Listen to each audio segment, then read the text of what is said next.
Just a call out. We are desperate for helpers at the show jumping. We've got nobody to pick up the rail.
The top of Anderson, cracks all the way back in, it does. And he's locked in, but what a goal! Inundated, so popular.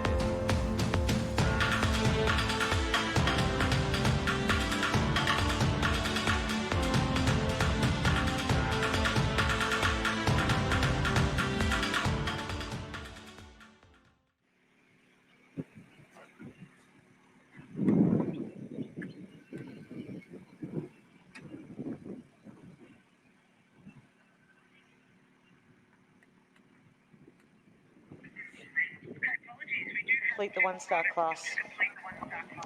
So we do have another horse out on course. This is rider 175, David Middleton, and WEC in the breeze.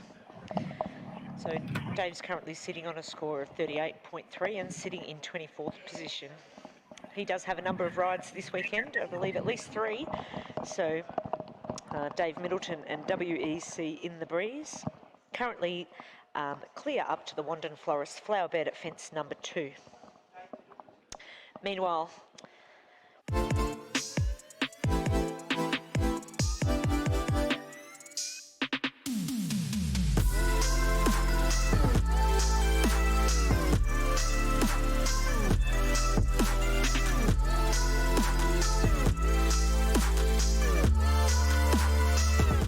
so as we look towards the start, we are really close to a start now, and that's our first rider out on course. Becky, and already heading up to fence number 1. Yeah, we have Samantha Sesnick and Graf Tango. She's currently sitting on 32.7 penalties and in 5th position. She did pick up 4 penalties in the show jumping, but has moved up. So I'm guessing the show jumping was quite influential for this 2-star class. So Sam Sesnick, she's out on course over the rider video train at fence number 1. Yeah, and she did a great jump over number 1. Nice little canter and popped over that.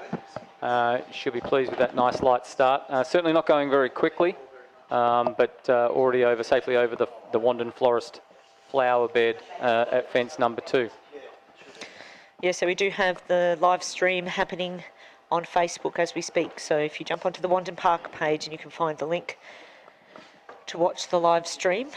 There we can see our next rider circling the starters box, which will be Yona Lloyd. So Sam Sesnick out on course. Just waiting to hear where she's up to. Yeah, she's currently in 4th overnight. After the show jumping this morning.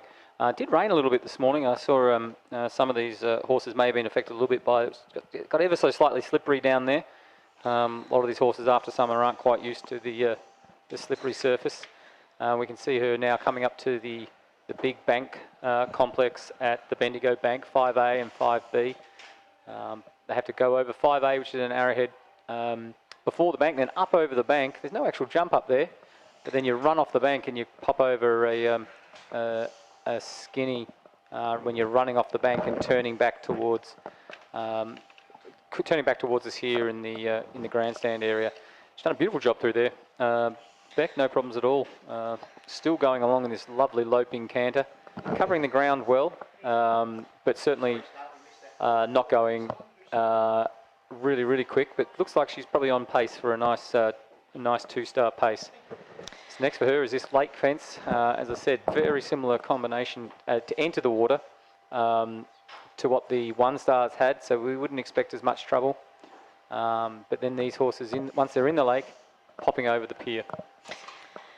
Yeah, just a call out to the EVA 95 2 class, the section 10. Your final results have been posted online. So that's the EVA 95 2 section 10 class. So yeah, we have Yona Lloyd, and he's clear over the Wandon Florist flower bed at fence number 2. And Sam's just jumped the Horseland Lake and the ditch and log. She did give her horse a little tap on landing there, just to remind him that he's got to keep going. He must have had a bit of a look at the ditch there, Chris. He did. He had a little bit of a look, and he got some serious hang time. He cleared it by, I reckon, at least 2, maybe even 3 feet. So I think she just gave him a little wake up to say, hey, keep on the ball, and you don't have to balloon over these fences. But beautifully through the palisade at 10A. No problems for them, as we see Yona out heading towards that Bendigo Bank right in front of us, that 5A and B. So we've seen Yona already today. He's beautifully over the A and up over the bank now, coming down the bank and just lining up the B, and has a bit of a longie there. He saw it from a long way off, so nice and honest jump over 5B as well. Yeah, so Samantha Sesnick, she's clear over the palisade at fence number 10 and heading out the back up towards the ditch and brush. So just a bigger version of what we saw earlier in the 1-star class. So hopefully these horses are a little more experienced and should tackle that fence a little easier. Meanwhile, we've got Yona Lloyd. He's over the Yarra Valley Hay at fence number 6 and making his way back down towards the lake. Yeah, he's really using some encouragement as he gets into the lake. He's just using that encouragement stick quite a bit to really keep this horse moving towards the lake and in the water. And he's seen a bit of a rough longie at that fence in the lake there. So required quite a bit of work there from Yona to get this horse in. So I anticipate it's not quite as experienced as some of Yona's other horses as he gallops very quickly down to the ditch log. Certainly didn't look at that. And Yona is not hanging around. He's moving quite quickly to that palisade. So certainly requiring some strong riding from a very experienced rider in Yona there. Meanwhile, Sam Sesnick, who's currently in 5th place, she's up at the Bendigo Bank quarry. So she's in the quarry at the moment, the 14AB. She's got safely through the kennel and the Wandon Whichway at the back of the course and popping out in front of us now. You can't miss her hat with the red and white stripes. Popping now over the first element of 16A, the Pride's Easy Feed wagon, and then the brushes, beautifully over the brushes. So we spoke about them earlier, saying they're on a pretty tight angle and really encouraging the horses to run out to the left, but there was no issues whatsoever there for Sam Sesnick. Yeah, so Chris, another starter out on course, rider 48, Molly Lyons, aboard Tadpole. So Molly was sitting in 3rd place after dressage on a score of 31.6, but unfortunately it looks like the show jumping didn't go so well for them, picking up 28 jump penalties and 8 time penalties, pushing them back down into 19th position. So Molly's clear over the Equine and Farming Products Stockman's Hut. Yeah, so not an ideal show jumping there, but we've all had those days, so hopefully this goes a little bit better for her as she turns now really quickly to the lake. She's got this horse cornering quickly. The horses rise up. They don't actually see the lake until the very last minute, so her horse now has got her eyes on that lake, so they've got to be very brave. She's really quickly through there, takes a slightly longer route around the boat, but this horse has got a great canter and has a bit of a miss at that pier, and she's a little bit lost there going around jumps and things like that. So I think Molly could have done with just improving her line there a little bit, but she's got through there without incurring penalties as we watch Yona in front of us here pop over the wagon first and then over the two brushes in absolute regulation, of course, as we'd expect from Yona, and he's done that really well. So he's still moving really quick, Becky, and with his experience, I'd anticipate that he'll be right on the clock, so it gives you an idea of how quick these horses are going to need to go if they want to get around clear of penalties, but more, and as importantly, clear of any time penalties on course. Yeah, you definitely can't muck around if you want to make time here at Wandon in any class. So we've got Molly Lyons and Tadpole clear over the Palisade at fence number 10. And she did a beautiful job through there, Beck. Just saw her ride that perfect line on the live stream. So if you're watching that, you would have seen that as well. Nice and straight, nice and relaxed as well. It'll be interesting to see what her time is actually on this course, because she certainly doesn't look to be going anywhere near as quick as Yona. Yeah, and we have Samantha Sesnick over the finish line, and same with Yona Lloyd. So our first two riders seem to have completed the course without any jump penalties so far, so hopefully the rest will follow. So we've got rider number 49, Madeline O'Callaghan, and Equine Affair Mystique through the Equine and Farming Products Stockman's Hut at fence number 4. So she's carrying forward 38.1 penalties from the dressage, picked up 8 jump penalties and has moved up to 8th. So the show jumping definitely proved to be a challenge for this CCI 2-star class today, Chris. Yeah, and just out of the starters box, we can see our next rider really quickly moving.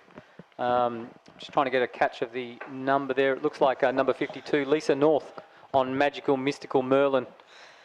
Triple M, he's out and doing a really good start. Meanwhile, right in front of us here and landing a little bit soft into the water was Madeline O'Callaghan. She fell forward a little bit on that water, so she'll be looking to get that lower leg back in place, but she's had a nice jump over the pier and managed to do something very old school that I haven't seen for many years, and that's hail the cab with the arm, with the whip out the back as she went over that pier fence.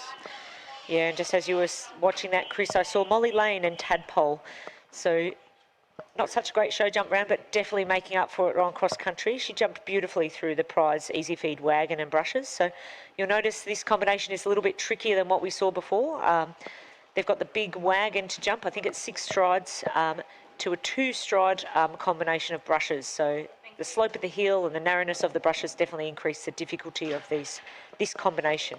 Yeah, meanwhile, Madeline O'Callaghan just coming to the Palisades there, had a bit of an awkward line coming into the Palisades, hit it quite square, could have done with coming on a bit more of an angle just to make that a little bit easier for her, but she's got through there, no penalties whatsoever. And watching this live feed, I hope you can appreciate the topography here is just absolutely magnificent. The hills, the undulations that these horses are going over, and then the big pull up to the quarry at the back of the course to really make this a fitness challenge and a time challenge for these horses as well. Yeah, and I've just seen rider number 52, Lisa North, and Magical Mystical Merlin do a really nice job at the Bendigo Bank at fence number 5A and B. They just didn't lose their rhythm. They're a combination we want to keep an eye on, Chris. They were second in the dressage on a score of 31.4, picked up just 4 penalties in the show jumping and currently sitting in 3rd. So we want to watch how Lisa North and Merlin go. Yeah, meanwhile, new starter on course and safely over the first jump is a Georgina House riding Navigator. And at the same time as that, we see one of the best rides we've seen to date, and that's Lisa North riding Magical Mystical Merlin through the lake. Beautiful ride through there, really nice rhythm, got a great spot. That's probably the best ride we've seen through there in the 2 stars to date. And then also a jump over the ditch log. Horse did a bit of a drift off to the left, but that was perfectly acceptable given the fact that's exactly where Lisa wanted to be going next. So that was okay as we see her approach the palisade in the distance and really head out to the back of the course. Yeah, and coming to the view is Madeline O'Callaghan and Equine Affair Mystique. So huge jump over that wagon there. But she sat up and balanced really nicely to fit in those 2 strides over the brushes. So really good ride for Madeline O'Callaghan. Molly Lyons, meanwhile, riding Tadpole. She's finished. No, didn't pick up any jump penalties from our position here. So she'll be really pleased with that as she gets into the finish box. Yeah, and I've just seen Georgina House and Navigator, rider number 54, do a really nice job at the Bendigo Bank at fence number 5. So that jump doesn't seem to be causing too many issues just yet, Chris, even though we've said there is the bank. They don't have to actually jump it, but there are narrow fences they have to tackle both before and after, which can prove challenging. Yeah, I'm not going to say that again after the last class, Becky, about fences being riding well, because as soon as I said that last class, it all went a little bit pear-shaped for the next few riders. So I'm not going to put the commentators' moz, try not to on any of these horses, as we see Georgina House and Navigator very boldly into the water at the lake complex. Gets a bit of a long spot and unfortunately has jumped the jump. They've both gone over, but there was a good 1 foot gap between her and the saddle, and she's almost landed it. She's managed to stay on for 3 slides and then just slid off the side in the water, and she is completely drenched down one side of her body and covered in mud, but she's safely walking around leading her horse, and that's really frustrating because that horse, after a bit of a long spot, was so honest and just did an enormous leap back over that jump in the water. So, and she just couldn't quite hold it. I thought she was almost going to stay on, but she's unfortunately just covered in mud.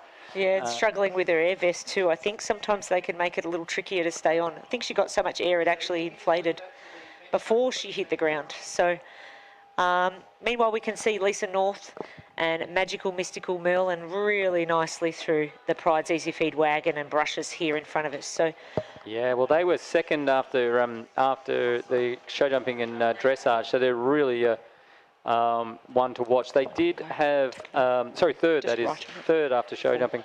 They just had the one show jump down. But they've only got a couple of fence to go now that they've done the Pride's Easy Feed wagon and brushes. They're up to the Ag Power Flowers and the Equisage Manor. Yeah, so while we did have that fall in between, we've got Emma Sampson and Alfresco NZ tackling the Bendigo Bank as we speak. So Emma's on a score of 44.3 after the dressage, picked up 12 penalties in the show jumping, but still managed to move up to 14th place. So that show jumping definitely proving to be quite influential in this CCI 2-star class. So Lisa North is over the Equisage Manor at fence number 18 with just 1 fence to go. And we'll just be waiting on a time for her. Meanwhile, all eyes focused on Emma Sampson riding Alfresco from New Zealand. You can see Emma is actually up to fence number 6, and now with the pole roll coming to the Horseland Lake. Here she is coming to the Horseland Lake if you're on the live feed.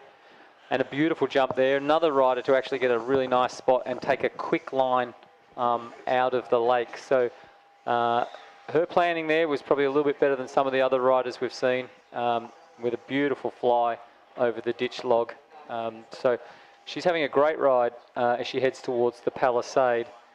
She's our only one of 2 riders on course. We've got Bella Warner riding Remy Royal Star. Bella is already over fence number 2. That's the Wandon Florist flower bed and coming up to the Wandon Park Arch. We should be able to see her come into view to do that Bendigo Bank any moment soon.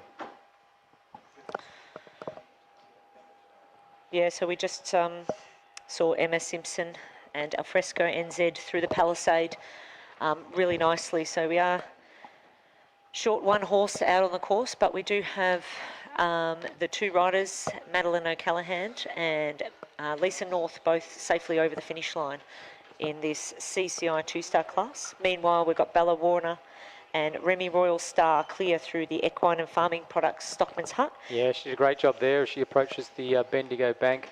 Over the first element, which is one of those skinnies, and then up over the bank. She elects to add the stride coming down the bank. We've seen a couple of people cut that stride out and really take a flyer. She's done the more cautious and controlled approach and looked far more comfortable just adding a stride down there to that skinny fence as she turns now. Next for her is the lake. And as I said, we've seen lots of things happen at the lake already. We've had one person unfortunately fall off, but she was okay. And then also seen a couple of flyers and people getting a little bit lost within the lake as to which way they should be going. So I think we'll see how Bella goes through there as she approaches the lake now. She's coming up to that first element. It's not a very big jump to get into the water, but as I said, the horses see the water at the very last second, so that's the trick, that's the challenge. She's taken a great line. This horse has got his ears pricked. He's got a beautiful spot. That's how you're supposed to do it if you're wondering. That was absolutely textbook. She's gone through there. She did get a little bit lost on the way out, but absolutely textbook over the lake itself. This horse is looking beautiful. His ears pricked, heads up high, really going. Oh, and I've put the commentator's moz on him. This happens every time, Beck. I'm going to stop commentating as soon as I tell anyone that they're looking fantastic. Yeah. He has actually put the brakes on at the last second of that ditch log and unfortunately picked up a refusal. Yeah, and as you were talking about that, we've got Emma Sampson and Alfresco NZ. Really big leap over the Pride's Easy Feed wagon. A little bit of encouragement to get him over the first brush, but she's stuck to her line and he's got a big pat. But unfortunately, she appears to have picked up a refusal at the Bendigo Bank Quarry. So unfortunately for Emma Sampson, she's carrying forward those 20 penalties. Meanwhile, Bella Warner, she was going great, and then her horse did have that stop at the ditch log, and I think from what I could see is her air vest appeared to have gone off, so I think it makes it a little bit difficult to ride, and she's elected to retire after that little mishap. That is a shame, because she rode that lake absolutely beautifully. It looked magnificent as she was going through there. Almost made me think about putting my jodhpurs on again, only for a moment though, so that's past. Unfortunately, she has to walk up the hill. Bronte Bravo riding Altona meanwhile, already up to fence number 6 and now coming to the pole roll before. Next for her is this the lake for that combination. Yeah, we have a new starter out on course, Amelia Jones and Kenlock Casino Royale. They're on a score of 38.4 after the dressage, picking up 20 jump penalties and 1.2 time penalties. They also moved up to 20th position. So 2 riders out on course, Chris? Yeah, Bronte, beautiful ride through the lake there. Really saw a spot from a long way out and really rode a beautiful ride over the jetty in the lake. And we just see her come over the ditch log in slightly unorthodox fashion. I'm not entirely sure she had 2 stirrups when she jumped that log. So a sneaking suspicion she may have jumped that massive ditch and log, which is causing trouble with only 1 stirrup. She certainly had a big drift to the left as she approached it in the last stride, and but managed to jump it just fine. This horse is looking nice and straight and through the palisade and so close to that white flag on element B. She actually gave the white flag a little rub with her foot. So fantastically going nice and quick and getting the job done for that combo. And Chris, you wouldn't believe it, Emma Sampson and Alfresco NZ, they were having a really good ride, and till they got to the last fence, the Isuzu Arch. So unfortunately, they had 3 refusals at the very last fence, so a pretty disappointing way to finish their cross-country round with elimination for Emma Sampson. Well, that is unbelievable, because you've done all the hard part of the course and you've got the last fence to go. So obviously something's just gone awry with the training there, and there was something about that fence that horse did not like. But that's what makes this sport really, really interesting, is you're working with another animal that's got a mind of its own, and sometimes they do some strange stuff, and that is certainly a strange thing to do at this level, to have 3 stops at the last fence. I don't think I've ever seen that before, to be honest.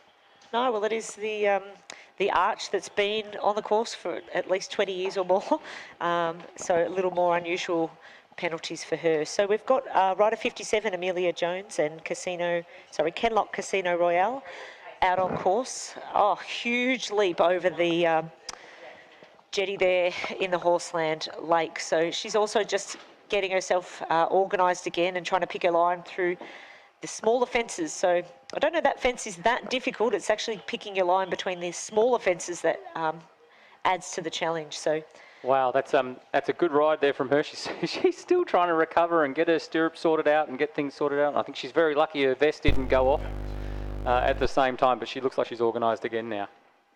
Yeah, we can see Bronte Bravo and Altona really boldly down the hill over that Pride's Easy Feed wagon and through those brushes. So having a great ride for Bronte and the lovely grey Altona. Yeah, indeed. And meanwhile, we've got a new starter on course. That's Tarly Preston riding Southern Bartok. Not the best dressage that they would have been hoping for, and quite a few jump penalties. So they're early in their career for this this combination. So we'll see how they go. But they're safely over the first two fences, and they're heading down towards the equine farming products Stockman hut. And they look to have negotiated that really well and quickly, no wasting any time as they approach the bank complex at the Bendigo Bank. They're over the first element, are coming up over the hill and then down, and they've elected to add there as well with a big half halt. Managed to get this horse in nice and deep and accurate, and they've popped over there clear as well. So Tarly having a better ride around the cross country than she did by the looks of it on the show jumping. So she's moving her way down. Next real question for her is going to be that lake. Yeah, and Bronte Bravo and Altona, they're over the finish line, so they've had a nice clear round, and it'll be just back to their time to see how they go. So Amelia Jones and Kenlock Casino Royale through the kennels at fence number 12 and making their way up towards the Bendigo Bank quarry. Just in front of us, just in front out of the start box now is Rebecca Italiano riding Kenlock Cadillac. They were in 11th after show jumping, so they have two rails in the show jumping, but still moved from 18th to 11th. They're beautifully over the first and starting off their cross-country course. Yeah, and I just saw Tarly Preston and Southern Bartok really nicely through the Horseland Lake and over that jetty. So it's interesting. They seem to jump that fence really well or a little bit awkwardly. So yeah, that's right. And Amelia Jones, meanwhile, coming to the Pride's Easy Feed wagon and brushes. Beautiful jump over the wagon. Sets up now for the combination of the brushes and done that in regulation as well. So she'll be super pleased with that. And just a couple of fences for them to go. That was a really nice ride through there for Amelia Jones. Yep, so 3 horses out on course. Tarly Preston and Southern Bartok safely through the ditch log and the palisade at fence number 10. Meanwhile, we've got Rebecca Italiano and Kenlock Cadillac making their way up towards the Bendigo Bank. So the equine and farming products Stockman's hut, no problem for this combination. She jumps over the narrow A element, makes her way up and over the bank and just hits that B element beautifully there. So having a good ride, Rebecca Italiano and Kenlock Cadillac at the moment, Chris. Yeah, they are really boldly through that narrow fence at B at the Bendigo Bank, electing to cut a stride out and take a flyer to it. You've got to be really confident to do that. You've got to know your horse is really, really focused and good with those narrow fences. She's turning now. They've got this lake in front of them. We've seen every variation, I think, of how to ride this lake. This horse is certainly very bold, and ironically, I think some of the bold jumpers haven't done as well. So we'll see how this one goes. She's electing to go around the boat on the left-hand side, which seems to have not worked as well for a lot of these riders, because it's giving them that slightly ugly long spot, which is exactly the same as what happened for Rebecca. But she has the stickability, and that horse had enough scope to absolutely burn and just jump that jump beautifully, even though it was coming from a long spot. She continued on now down to the ditch log, and that is just beautiful. So this horse has got a lot of scope, looks to be moving really quickly, and certainly very, very bold, and jumped that beautifully. Yeah, we have a new starter out on course, rider 63, Edward Darby, and he's aboard Dawn of the Day. So we need to keep our eyes on Edward. He got a score of 30.7 in the dressage to lead and appears to be one of the only clear rounds. So one of many, very few clear rounds in the show jumping. So our overnight leader is on course, Edward Darby, and Dawn of the Day. He's clear over the Wandon Florist flower bed at fence number 2. Meanwhile, Tarla Preston at the Pride's Easy Feed wagon has popped over the wagon, made it look very easy, and also popped through the brushes in regulation as well. They look like little tiny 95 centimetre jumps all in a row for that combo, so that was pretty impressive. Yep, so Rebecca Italiano and Kenlock Cadillac over the palisade at fence number 10, making their way up the hill towards the Bendigo Bank Quarry, and our overnight leader, Edward Darby, and Dawn of the Day, safely through the Equine and Farming Products Stockman's Hut. And also over the bank, really boldly. Rebecca, really nice bold jump through there as they popped over both of those narrow fences and head towards the lake. So Tala, meanwhile, Amelia Jones riding Kenlock Casino Royale, they're into the finisher's hands safely, and by our reckoning, no jump penalties incurred on the cross country for that combination. Tarley Preston riding Southern Bartok, same for them as they finish up their course. So a couple of really nice rounds. Yeah, we've just seen our overnight leader, Edward Darby, splashing through the Horseland Lake. So he sat up really nicely going in, let his horse have a chance to have a little look as he popped in nicely, and then kept on kicking through over the jetty. Had a little look at the ditch log at fence number 9, but no trouble for our overnight leader so far, Chris. No, and Rebecca Italiano, meanwhile, she's over the first of the Pride's wagon and then to the brushes over the first brush. This horse really got his front feet out over the first of those brushes and put his feet down nice and solidly. He's really confidently through there. His eyes and ears were pricked, absolutely on the job. Not even a question that they'd look to do anything but just go straight over those jumps.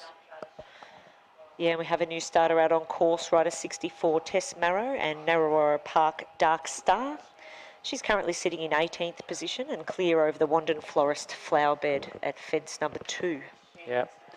Edward Darby, meanwhile, over that palisade out the very back of the course at the moment. So that's the one we're watching, Dawn of the Day, currently in first place after a beautiful dressage and then also incurring no show jump penalties.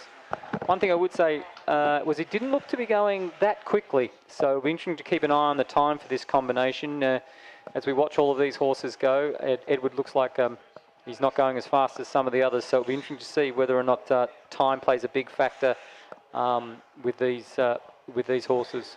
As we see Tarley Preston riding Southern Bartok, there in the finisher's hands. Rebecca Italiano riding Kenlock Cadillac, same for them as well. In the finisher's hands at the moment, so safely back. Yeah, we can see Tess Murrow, Narrawara Park, Dark Star splashing through the lake.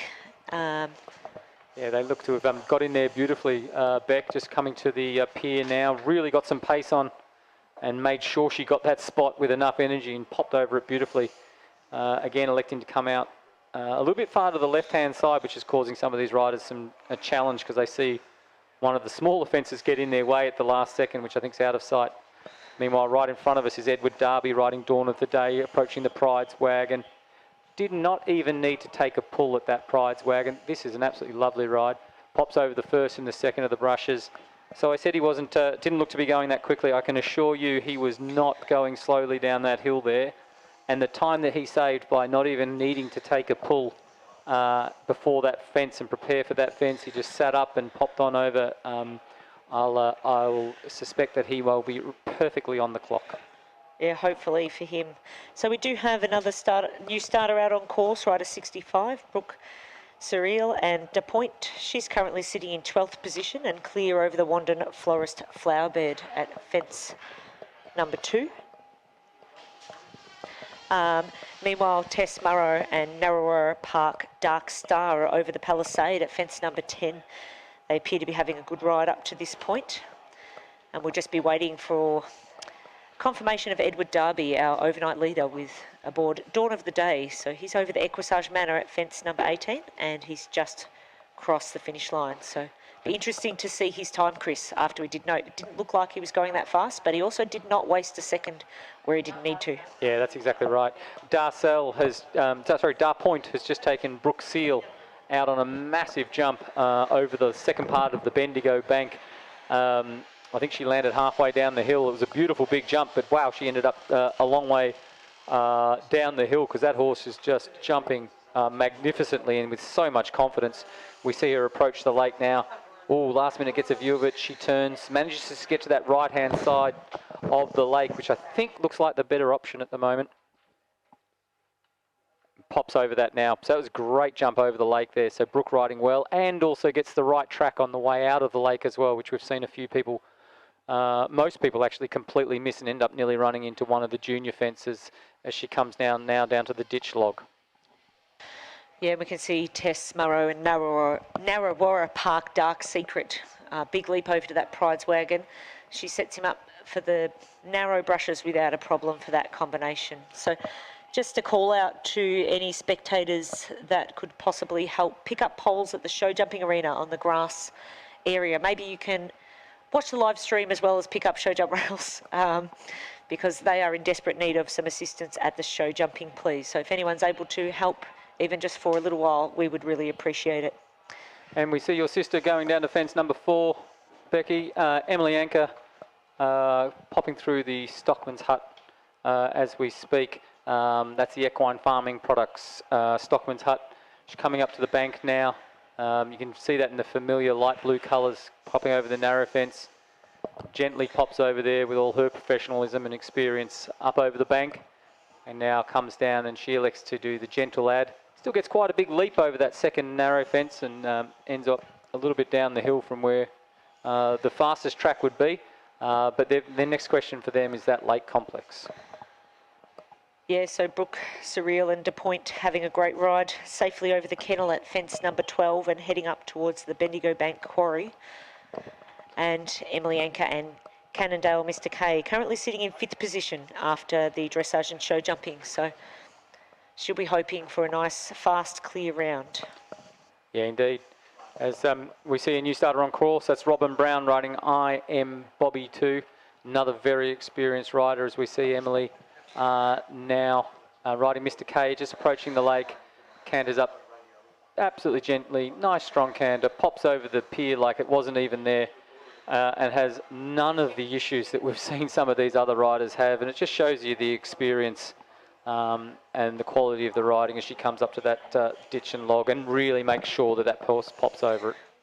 Yeah, and we can see Brooke and DePoint, lovely big leap over the Pride's Easy Feed wagon. He gets a bit keen towards the second one. Oh. And unfortunately, she did manage to get over the B element, but however, he did such a big leap, he did unseat her. I wasn't sure if she was going to stay on there for a moment, so she did slide past the B element. It's quite close together, only 2 strides, so she's got herself back together and just representing, which is always tricky on a fence like that on the hill, but second time round, no problem for Brooke and DePoint. Yeah, I think she just got herself in 2 minds there as whether she was riding down to that B and C with an ad or whether she was going on the committed stride, and they ended up halfway in between, and that miss really put her at the base of the fence, and that horse did everything it could to keep her safe and keep all 4 legs on the ground, but it did mean that they were a long way apart for a while there. In mid-air, but they all picked each other up, but it did mean that that jump did exactly what we expect it to do in that case, and that is to get the run out, and that's the point of the cross-country, to test the skill and the horsemanship of the combination, and so that just caught them out there. Yeah, meanwhile we can see Robin Brown and I'm Bobby 2. She did a lovely job over the Bendigo Bank, making her way to the Horseland Lake, so a little bit of encouragement going in, sat up, but he did a really good job. She's also elected to go to the left-hand side of the boat, getting that better line onto the jetty, and nice jump over that as she picks her line on the way out. As we said before, it can be a bit tricky navigating because the horses try and jump the other fences as you're trying to ride around them, so. Yeah, it's interesting. We just watched Robin with her literally decades of experience, and Emily with her decades of experience, and how well they rode this and make it look so easy on these, what for them would be their younger and green horses. As we see Emily come down now in sight of the Pride's wagon, just sets this horse up. Yet another grey horse for Emily. She's had plenty of them over the years as she pops over the first. Elects to go the ad to really get this horse concentrating, then pops in the 2 strides. So the experience there, just making sure that this green horse knows exactly what's expected of him.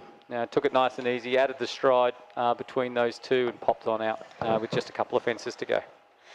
Yeah, so Robin Brown and I'm Bobby 2 having a great ride, clear up to the ditch and log at fence number 9. Meanwhile, we have Hannah Klepp, rider number 68, and Talara Chikove They're currently sitting in second position, so one of those few clear rounds in the show jumping. She did move up a number of places after the dressage, so she's clear through the equine and farming products Stockman's Heart at fence number 4, and she's definitely a combination we want to keep an eye on, Chris. Yeah, absolutely, absolutely. Meanwhile, Tess Morrow safely with the finisher, and also Brooke Seal safely there as well. Just a reminder that Brooke did pick up that one refusal at the Pride's Easy Feed wagon at the second element, the third element, sorry, of that fence, which was the second of the 2 brushes. Meanwhile, coming around to the lake is Hannah Klepp. Hannah just coming up to that first element now as you see, oh, the horse just saw the water at the last second. She's electing to go that right-hand side of the boat. Just giving herself a nice line as she approaches the water. Really bold canter. Beautiful spot, pops over there. And she manages to not get lost on the way out of the lake too, so got a nice line. Look how light this horse is. You know, how up in front this horse is. Becky's really keen to go cross country and get over these fences with this massive leap over the ditch and rail as well. So she's certainly got plenty of scope there in this horse. It'll be interesting to see him when he goes up a few grades as well. Meanwhile, right in front of us, glorious always to watch Robin Brown riding as she comes in here to the first of the Pride's wagon. Gets a lovely spot. This horse looks really keen to take her. And Robin says, no, I've got you under control here. So Robin taking a young horse in I Am Bobby 2. And I Am Bobby 2 looks like he thinks he knows what's going on. But Robin, the ever-experienced, managed to say, tell him how it's going to be and use that to get him through there in perfect fashion. Yeah, so a new starter out on course, rider 73, Lauren Jargo, and Line of Flight. So Lauren's currently sitting in 18th position and safely over the Wandon Florist flower bed at fence number 2. So beautifully decorated fence by one of our local sponsors. It's definitely worth a look at on your way past. Emily Anker and Cannondale, Mr. K finished with the finisher now. No jump penalties for that combination. Robin Brown just with the last couple of fences to go. We're not going to call it too soon because for the first time I think ever in my career I've seen someone eliminated at the last fence. But Robin Brown, that's not the case for her. She's managed to pop over that and get into the finisher safely with no jump penalties for her course today. Yeah, so Hannah Klepp, she should be making her way up towards the Wandon Whichway and the Bendigo Bank Quarry in the later part of the course. So she's currently sitting on second, so be keen to know she is safely through the Bendigo Bank Quarry. Should be coming into view shortly. Meanwhile, I can see Nat Davies and Equine Affair Eclipse leaving the starters' hands. So 3 horses out on course at the moment, Chris. Yeah, so Lauren Jargo just popping over the first of the lake. She's elected to go to the wide side of the boat, which is the one that seems to be working really well. And it's an advantage of going later on in the course. You get to learn from other people's mistakes. So the draw does make an impact here, and she's popped over the pier in the lake just perfectly well. And the riders have the added advantage of being able to watch the live stream as well, which, unlike any other competition, we have usually. So we've just seen Hannah Klepp really nicely through the Pride's Easy Feed wagon. That horse still got plenty of energy, full of running as he jumped through that really, really nicely. He certainly did. He was still full of energy and probably even ran her a little bit deep into that B and C element, but no problem for Hannah. She used her experience to just hold him off the front of the fence. But they are in second at the moment. They had no jump penalties in the show jumping, and it looks like they're going to get through this cross country without any jump penalties too, with just a few remaining fences to go. So they'll be really pleased with their weekend's effort. Meanwhile, right at the back of the course, you can see Nat Davies pop over the first of the Bendigo Bank. That's that narrow fence, up over the bank, and then electing to just take a half halt, bit of a check there. Slow that horse down, add a stride in, and then quickly turn now and head down towards the lake. It's hard to realise, even from here, looking at the view, and certainly on the screen, it's you don't appreciate how steep these hills are here at Wandon Park. This is quite a large hill they come galloping down, and it's quite a long way before coming to the bank. They drop into the little valley there at the bank. There's a little bit of a wet spot there as they pop up.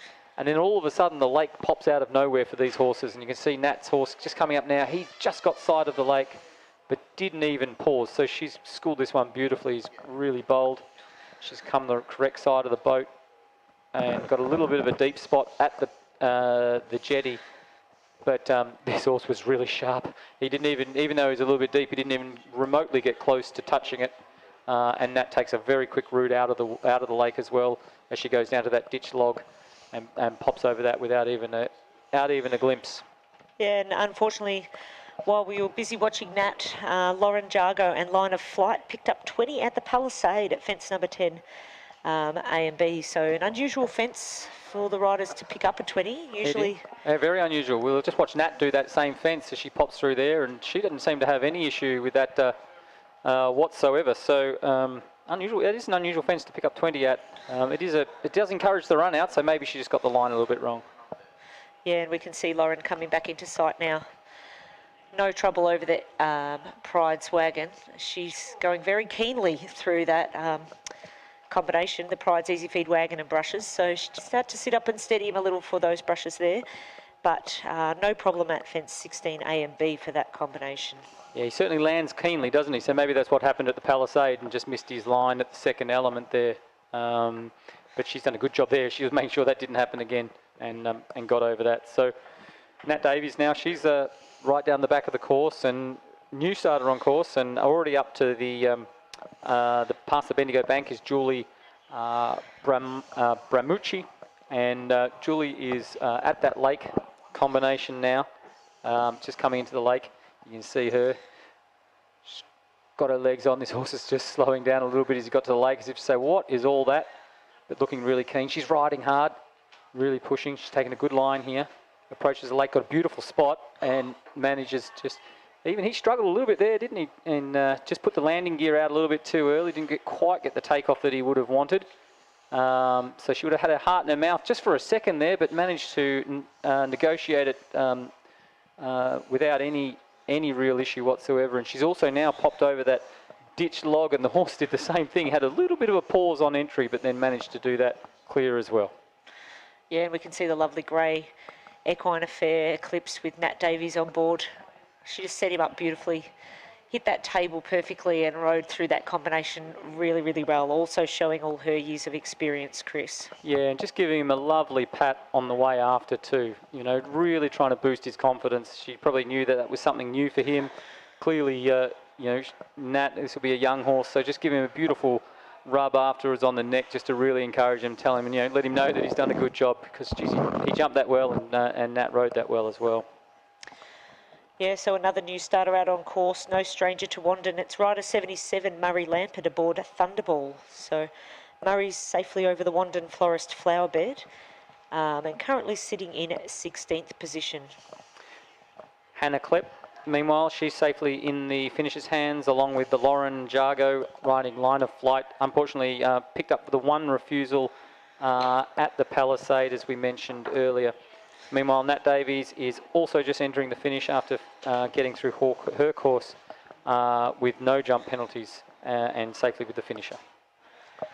Sorry, Murray Lampert on course aboard Thunderball. I'm presuming quite a young, inexperienced horse. Murray won't be wasting any time. He's known for making time here at Wandon Park.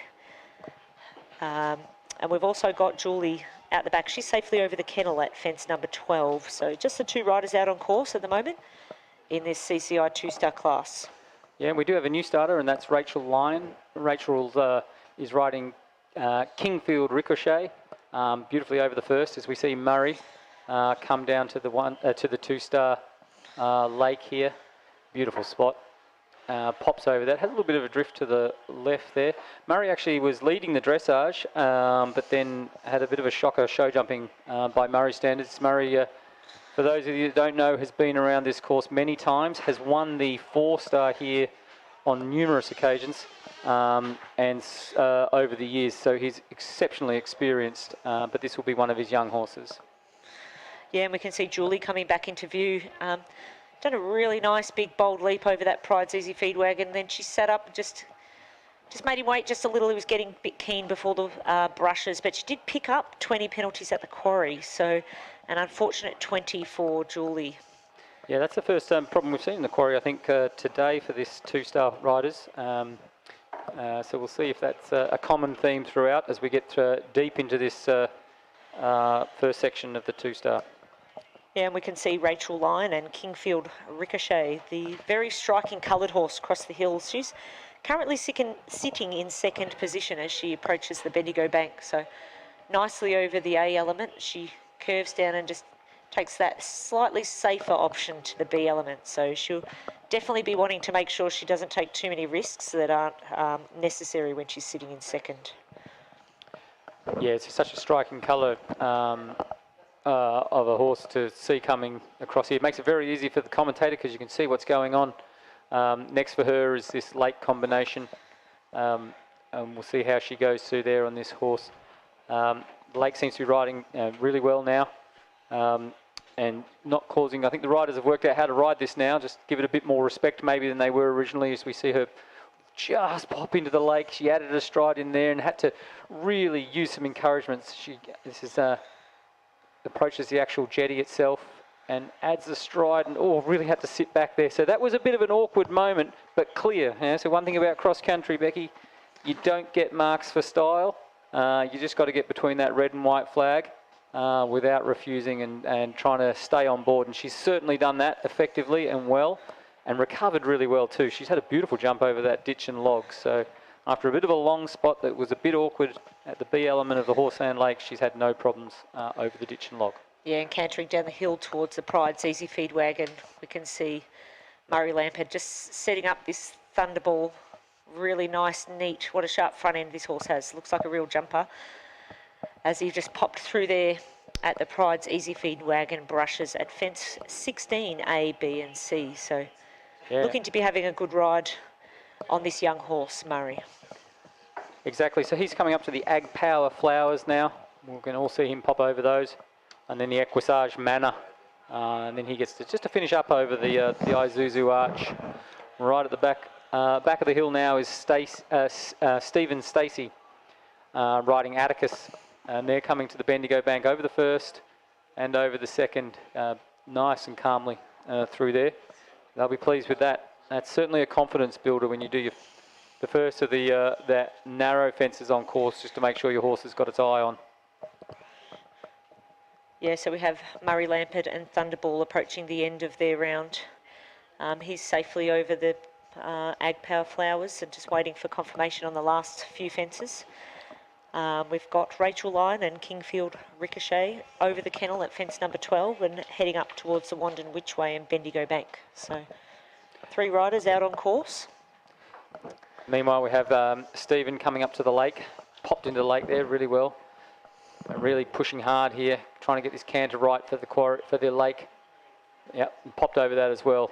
This horse has assessed the jump required and just popped over that beautifully. Didn't put in too much effort. It was almost like it wasn't there. So Atticus certainly suggesting to Stephen that he didn't really need too much encouragement. He was going to do it all the time. So she's made it look easy, and same with that ditch log, made that look easy as well. Yeah, so another new starter out on course, rider 83, Laura Wallace, aboard Glen Hill Bounce. Laura's currently sitting in 11th position and is safely over the Wandon flower box. And meanwhile, Rachel Lyon, just on this paint, you should all be able to see it now. This horse is in second at the moment, this combination, and beautifully through the combination there of 16 ABC, the Pride's Easy Feed wagon and brushes. That horse can seriously jump. She canted in there and it just absolutely took off at each spot there. So that's an amazing ride. That looks really, really fun. So she's having a great round so far. Looks to be no jump penalties, and time's going to be really critical. These people at the top of the leaderboard are really tight, and clearly time's going to be a big issue, a big factor in deciding who the winner's going to be. Yeah, it always is tough to make the time here at the Horseland Wandon Park International Horse Trials. So we've got the couple of riders out on course, Stephen Stacey and Belhaven Atticus. He's safely through the kennel at fence number 12, while Laura Wallace and Glen Hill Bounce just making their way up to the Bendigo Bank. So you can see the bright pink helmet cover of Laura, makes it easy to spot as she travels across country, just setting him up, taking that slightly safer option at the Bendigo Bank at 5B. So she appears to be having a good start to her ride. Julie Bramucci riding Rafiki Cello They have gone just with the one penalty on cross country. That was at 14B, the Bendigo Bank quarry. So in the quarry itself, Murray Lampard, he's finished now. Looks to have finished with no jump penalties at all on that stunning black horse. It was jumping so well. Meanwhile, new starter on course is Christina Greer, riding Roger. That had a great jump over the first, so that's usually very encouraging for the rest of the course.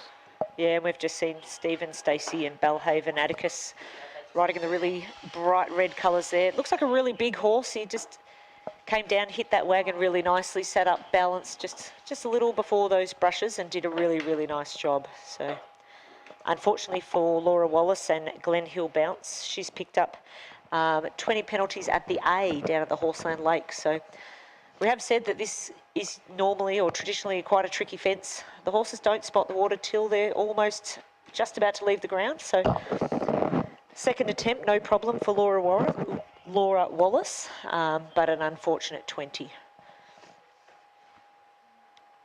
And I was just going to say, and also manages to have a bit of an awkward moment at the B element too. That's the actual pier itself, but this horse has elected just to chip in, add a stride, get a nice spot and pop over that, which she's done. So it's always tough. You have that refusal, you then lose a lot of your canter, and unfortunately for Laura, she's also had a stop at the Horseland, at the ditch log. The horse just stopped at the last minute. As I said, she'd really lost a lot of her canter and probably a lot of her confidence from that stop coming into the lake.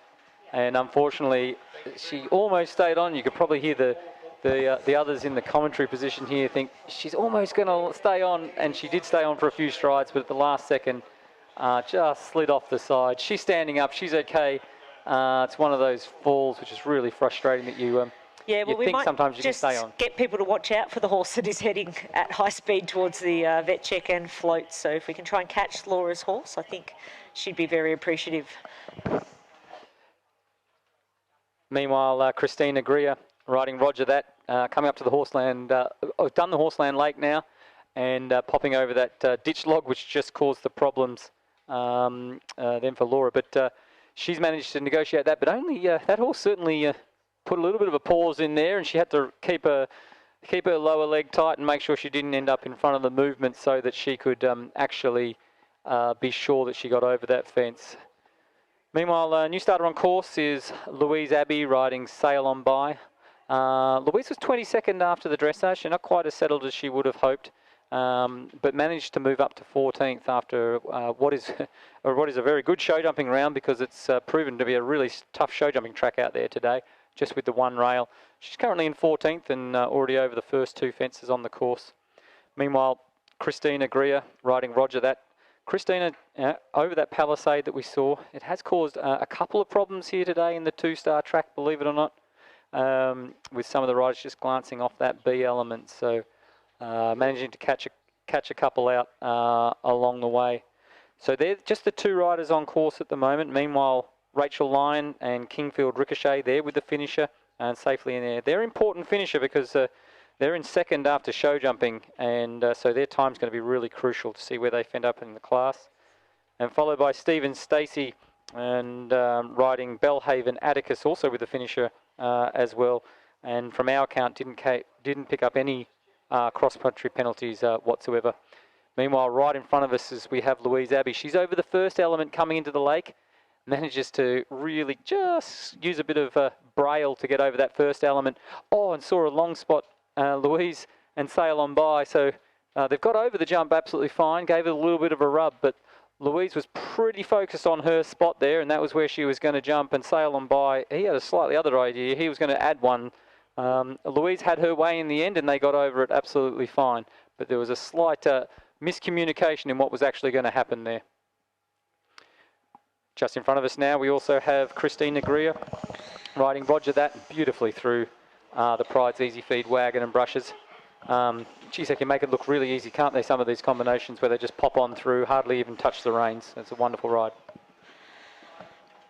Yes, and Chris, we've got another new starter out on course, rider number 86, Stacey Briggs and Marengo Valentino. So they're currently sitting in 13th position, and we'll be looking to improve their placing with a nice fast clear round. So Christina Greer and Roger That safely through the Ag Power Flowers at fence number 17.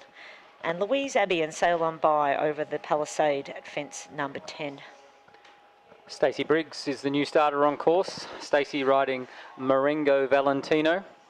Marengo Valentino is already up to the Bendigo bank, and it's a long way away, but you know you're jumping a big jump when you can tell from almost 500 metres away how big they've jumped. And that one there, they almost jumped out of Wandon Park. They took off so fast down the hill. So this is one that certainly got their foot down and coming around very quickly to the lake now, which is their next real question on course.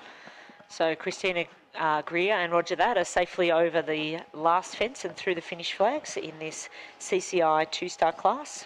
And we see Sam Jeffries, the next starter on course. We've seen Sam, I think, 3 times already, or maybe 2 times. I've lost track. Sam's already off to a new starter on course, as we see Stacey Briggs and Marengo Valentino elected to go the other side of the boat, which we've seen done without success quite a few times today, but no problems for Stacey whatsoever. Popping over into the lake and out the other side of the lake, and now heading to the ditch log, which has caused a couple of problems, but no such problem there for Stacey. Yeah, we can see Louise Abbey's just sitting up trying to bring back Sail On By. He's looking quite keen still at this later part of the course. So the nice bright green colours, she made light work of the Pride's Easy Feed wagon and brushes. Yes. So I think Sam's got 8 or 9 rides this weekend, Chris, so he's been quite a busy boy. Wow, and to think about that, you know, it's not 8 or 9 rides, it's 8 or 9 rides, and you've got to ride them 3 times each. And you've got to warm them up and do all those sorts of things. He's certainly a fit jockey. That is an elite. That's absolutely elite. Stacey Briggs, meanwhile, over the Palisade safely, right at the back of the course. So down the back of this course, you know, even though we're not seeing it on the live feed, or a lot of you aren't out there, there is a lovely ditch brush out there, which is a real rider scare. It has this massive ditch in front of a big brush fence, which a lot of the riders look at with fear.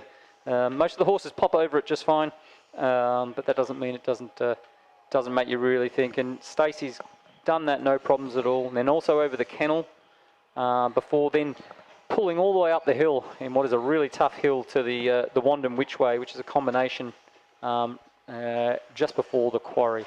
So they're coming up to that now, and on the way up the hill before going into the Whichway. Yet again, another classic Wandon Park fence, and something you'll see like nothing else anywhere else in the eventing world, a fence that looks quite like that. Yeah, and we can see Sam Jeffries just splashing through the water. We didn't get to see him jump the A element, but really nicely showing all his experience as he jumped that B element too, and found a really quick line out towards the ditch log. So Sam Jeffries looking to be having a good ride on this horse, currently sitting in 6th position. Yeah, beautifully boldly over the ditch log as well for Sam. Stacey Briggs, meanwhile, through the Bendigo bank, the first part and the second part, no problems there. Stacey now in front of us here. She comes up to the Pride's wagon, sees a nice spot, really sets up, lands a little bit low, falls forward a little bit. She'll get that lower leg a bit tighter next time, but beautifully through the B and C elements. Brushes through them, textbook style, and just the Ag Power Flowers for her coming up. Yeah, so Sam Jeffries clear over the Palisade at fence number 10, A and B. Meanwhile, we have rider number 87, Balmurrow, and Through the Mist. So I think I saw this one jump the rider video train before. Lovely big grey horse, as she sets up for the Bendigo Bank at fence number 5, A and B. So see it just across the hill, and it looks like she's done a really nice, neat job of that, Chris. Yeah, beautiful job there for Balmurrow, riding Through the Mist. That's a really good name for a grey horse, Through the Mist. So they're coming down for the, next for them is the Yarra Valley Hay, followed by the pole roll on the Horseland Lake. So very quickly, they're already through those jumps now and turning now for the lake. We'll see. We're also expecting Sam Jeffrey to come into sight any time now too. They're in 6th, so keep an eye out for them, because they can really move amongst the top place getters as well in this class. Yeah, so Balmurrow, just seen her do a nice bit of a different loop to get back around on that right-hand side of the boat to get the more direct line, and a little bit of encouragement to get through the mist up and over that jetty there, but no problems for that combination as they head towards the ditch log. So and Sam Jeffrey right in front of us now, riding Santoro, just coming up to the pride's wagon, sits up beautifully now. Sam, just so efficient. He hardly moves. You know, watch his body. He's hardly moving at all. His hands hardly moving. Just so beautifully efficient, just leaving that horse alone, but yet at the same time setting it up perfectly and showing all of his class. yeah, and we have a new starter out on course, rider 88. This is Lily McGregor aboard Equisage Dynamic Knight. So Lily's one we better keep an eye on, Chris. She's currently sitting in 3rd position. So she picked up 4 penalties in the show jumping, but managed to move up after the dressage. So very influential show jumping phase here in this CCI 2-star class. Yeah, and Louise Abbey now sail on by there with the finisher. No jump penalties for them. Also the same for Stacey Briggs riding Marengo Valentino. They were clear of jump penalties and with the finisher as we speak. And we're expecting Sam Jeffrey riding Santoro to be with the finisher very soon. So Balmoral and through the mist safely over the kennel at fence number 12. Meanwhile, we saw Lily McGregor and Equisage Dynamic Knight. She got a bit of deep spot into the Bendigo Bank B element, but they did jump it safely, and she's just travelling down through the gully as she rides him up to that relatively small log, but as we said, it does drop away to the water, so no trouble for them going in as she takes that right-hand side around the boat, getting a little straighter onto the pier. When he does a bit of a bigger leap there, but she doesn't look to be going super fast at the moment, Chris, as she heads towards that ditch log. No, this actually looks like a pretty big horse, is it? I'm not sure if it's a really big horse or a smaller jockey. It could be a combination of the two. But geez, wow, they're moving now, I can tell you about that. Meanwhile, right in front of us is Balmoral through the mist. This is this grey horse approaching the wagon. Does a little bit of a skid and a slide coming into the first element. But just sits tight, no problems for that combination. I haven't seen a horse slip there, just the back end just slipped a tiny bit. I'm not sure what that was about, but popped over the jumps absolutely fine, like they weren't even there. So beautifully through there in the end, and that was Balmoral riding through the mist. So Lily McGregor and Equisage Dynamic Knight sitting in 3rd position. They're clear over the palisade at fence number 10A and B. While we have a new starter out on course, rider 90, Bryony Decker Fraud, and Ballyhow on ice. So they're over the Farming Product Stockman's Hut at fence number 4 and making their way to the Bendigo Bank. I can't see them. Yeah, that equine... The equine farming products Stockman's Hut hasn't caused us any troubles today. It is actually a question up there. It's not a simple case of just a log or something like that. There's a combination, so certainly looks to be riding really well through that combination as they... and please tell me I didn't give them the commentator's curse, because it looks like they've taken a little bit of time to come through there. So I've done it again. I'm not going to need to stop speaking, wait until people are finished. But meanwhile, through the lake, is Bryony, and Bryony is having a beautiful ride straight through the lake there with plenty of speed back. Yeah, she jumped that beautifully and heading down to the log. And again, it's got a big ditch underneath it, but unlike the earlier class, the banana log, where you saw a lot of horses, they jumped it clear, but they were quite awkward. So we're not seeing that awkwardness or the same inexperience of the horses and riders maybe at a fence like that. So the ditch and log not causing as many issues in this class. Meanwhile, we can see Lily McGregor and Equisage Dynamic Knight coming boldly down the hill. Big jump over the table and a little bit awkward over the brushes, but she stuck to her line and held him straight, and no trouble for them. Yeah, that certainly was an awkward looking jump, but effective. Again, no points for style in this class. She's got to be effective between the red and the yellow, the red and the white flags, and she certainly managed to do that. Meanwhile, Bryony riding a Bellahau on ice. They're going really, really well. Super quick. That looked like a really confident combination through the lake, over the ditch log, and then through the palisade as well, using plenty of speed, not wasting a second anywhere. As we see Emily Anker on yet another ride for her for the day. I'm not sure how many she's got for the day, but she's in 7th after show jumping. Had a few rails, quite unusual for Emily, but currently in 7th after the show jumping. Pops up over the bank, the first element of the bank, which is that arrowhead, and then sails on down to the second part of the bank too. Just lost sight of her for a second, not sure what's going on up there. We'll keep an eye on that.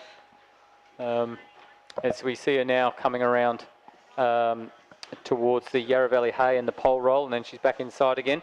Next question for her is that lake combination, as we see her approach the lake now.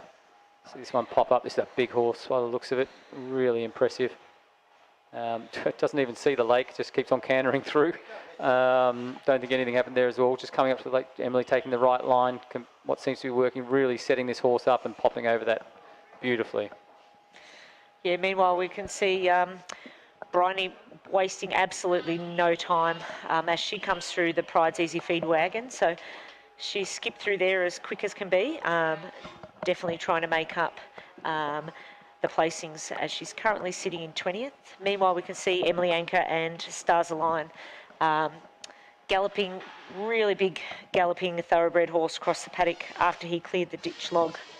So Ricky, as he's known in the paddock, he can get quite strong. So he looks pretty strong there, and Emily's certainly having to use her ability to really keep him in check before those fences, because he looks like he'd like to just attack each jump as it comes along, and the contrast between her and Bryony, whereas Bryony, I think, looks to attack every single fence that she's coming to as the jockey. So we've got two almost opposites going at the moment with the need to how to ride. So Bryony's having a great ride, though. She's only got the last fence to go, and certainly doing, looks like she's into the finisher's hands now, along with Sam, who got to the finish as well with no jump penalties. He was in 6th, so he's certainly one to keep an eye on. Bryony with the finisher, as well as Lily McGregor and Belle Morrow, all safely with the finishers as we speak. yeah, and as we were talking before, we were saying these hills are lovely, but probably not when you're riding a really strong horse like that. It makes the time so much tougher to get when you've got to work so hard to set them up for each fence. So meanwhile, across the hill, we've seen number 92, Andy Danes, and Incline Park Remembrance. They're currently sitting in 6th position, and they've just popped into the Horseland Lake nicely, taking that slightly longer route to the pier. Had a little bit of a look, and his knees shot up under his little chin there, but no problem there for Andy Danes as he heads towards the ditch log at fence number 9. Yeah, he would have had a little moment there, wouldn't he, just to think, I hope my horse is sharp enough out of water, and it certainly is. So no problems there, and also no problems at that ditch log as they head towards this palisade. It's a lovely angle to watch as they jump the palisade from behind here on the live streaming. I think it's a beautiful fence to watch as they approach this palisade. You can see the A, but you can also see the B element and how close they are to that flag as they approach that, and how have to really get that line right. Now we can see Emily Anker just setting up Stars Align as he comes down the hill. He's a little bit keen for the B element, but she managed to just set him up and pop him through there really nicely. So Emily Anker and Stars Align having a good ride so far. Yeah, Stars Align looks like he's got an enormous jump and really wants to jump out of the box as he jumps these fences. So Em having to use all of her skill to keep him well contained. Meanwhile, across the hill, we can see rider number 93. This is Chelsea Priestley aboard Southern Sandro Stern. She's another one we need to keep an eye on, Chris. She's sitting in 4th position, just dropping one rail in the show jumping, and just seen her tackle the Bendigo Bank. So this is another big jumping, big striding thoroughbred horse that really likes the cross country. So Chelsea's used all her experience to just hold him on that line at fence 5A and B at the Bendigo Bank. Yeah, and as you were saying, ironically, these horses that are really bold and keen can actually go a lot slower because you have to contain them. You can't afford to be approaching the jumps out of control, and it's just hard to do that on the terrain that we have here at Wandon Park. So it can be a real test for these riders. But a veteran like Chelsea, this will not be beyond her. She's elected to take the quicker route, but the one that's caused a few problems in the lake. And, you know, just Chelsea's class. She's almost ridden that in a direct straight line the whole way through and not wasted a second. This horse is really covering the ground, but you can see her, you know, 10, 15 strides out, having to shorten him up. And as she gets over the ditch log there, beautifully sits down and off she goes again. Meanwhile, right in front of us here is Andy Daines riding Incline Park Remembrance, really slowing down and preparing for the Pride's wagon, coming up to the Pride's brushes now. Had a beautiful jump over the wagon. Look at the, really gets his knees up to his chin in what is a classy jumping horse through those fences. That would have felt fantastic riding through there. And a beautiful ride from Andy. You know, so careful and such a confidence build. That horse will be going up the grades with no problems very soon. And he's in 6th after the show jumping and could easily end up a lot higher up in the placings. Yeah, we are coming to the end of this CCI 2-star class, and just looking across the hill, heading towards the Bendigo Bank, it's Sam Jeffries back again. This time he's got number 95 on his back aboard Wimborne Conjurer. So this combination is currently sitting in 9th position after the show jumping. So Sam must almost be getting dizzy. He's gone around this course so many times today, Chris. I don't know. It'd be interesting if he can actually get the course right. I hope he's counting the numbers, because as he changes classes, I don't know how he doesn't just jump the other fences. But he's already through the Bendigo Bank and now turning to the pole roll at 7 before the Horseland Lake. Chelsea Priestley's doing really well at the back of the course. She's coming up to the Wandon Which Way and then the lake. As we watch Sam pop into the lake, I think for the 4th time, maybe even the 5th time today, we've seen him do that. He takes the same line as he's taken every other time. Gets the perfect spot in exactly the same way as he has every other time. Rides out the correct way, the same as he has every other time. So he is a bit like a Swiss watch, this guy. He's absolutely methodical. He's still riding in the same way. He doesn't move. He's still, he's so gentle and kind, and he's just continuing on again. So he's having a great day yet again on another ride on what looks like another lovely horse. Yeah, we can see Chelsea Priestley and the really lovely big jumping machines, Southern Sandro Stern. So really nicely through the Pride's Easy Feed wagon. This horse has still got plenty of energy, and often you can find that the hills can take a little bit out of them, but certainly no trouble for Chelsea. Meanwhile, with the finishers, we've got Andy Daines, went clear cross country. They were in 6th after the show jumping, so that's a really good result for them in what was a beautiful ride by Andy.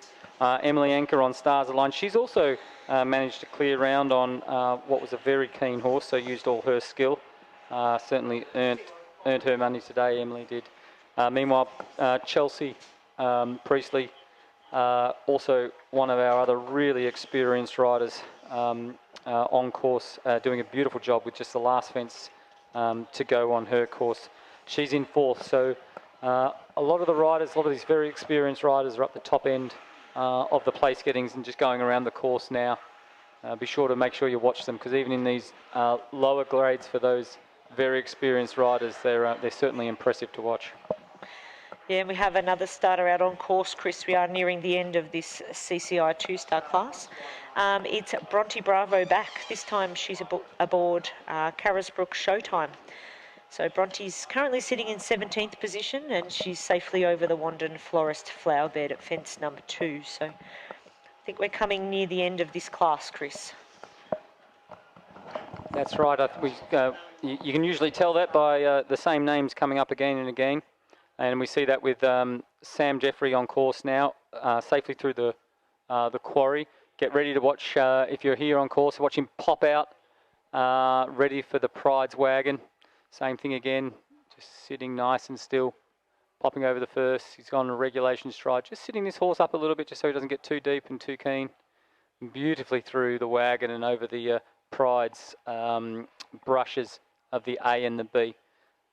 So you could almost just press replay after his previous ride and the one before that, because it looks like he did it in exactly the same way.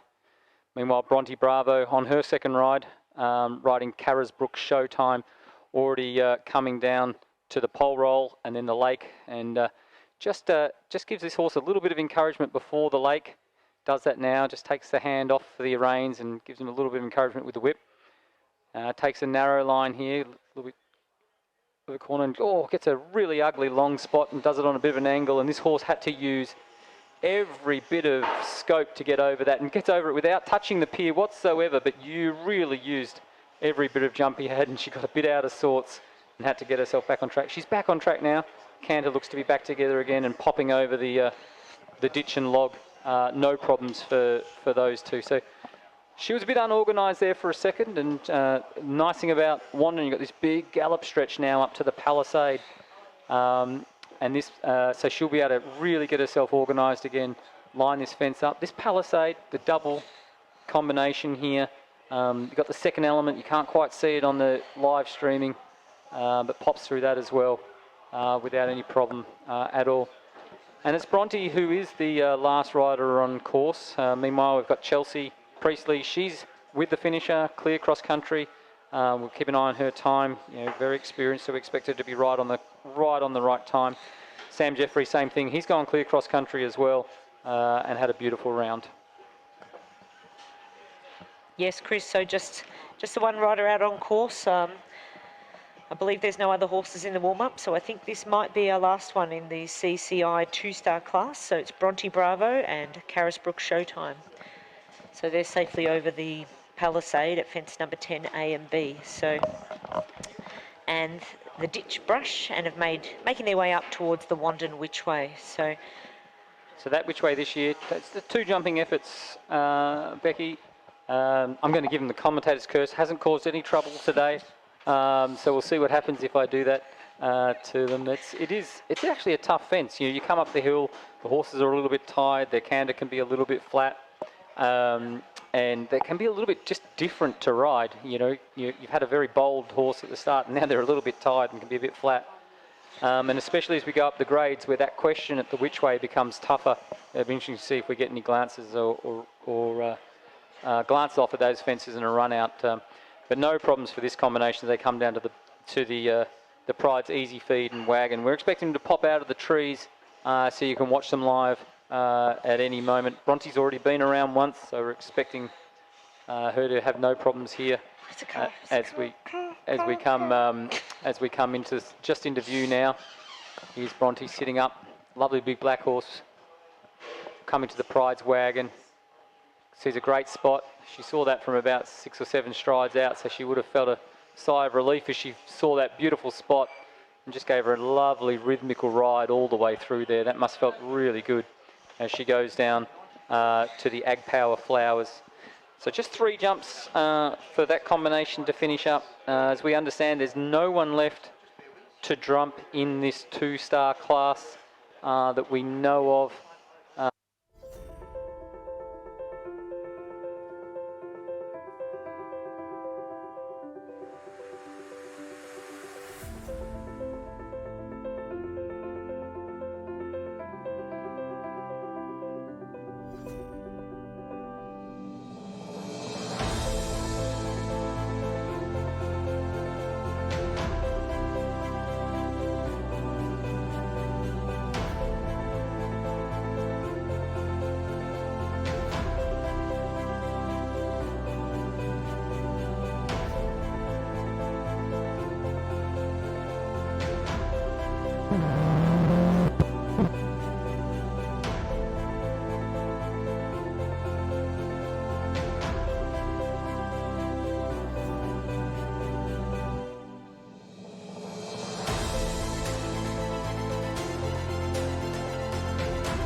Years in business, Pride's Easy Feed continues to stand as a proud Australian family equine dedicated feed company. Based on the Liverpool Plains, Pride's is the only facility of its type producing extruded cubes, extruded sweet feeds and pellets on 3 separate production lines. We would like to wish our Pride-sponsored riders the best of luck for the event ahead.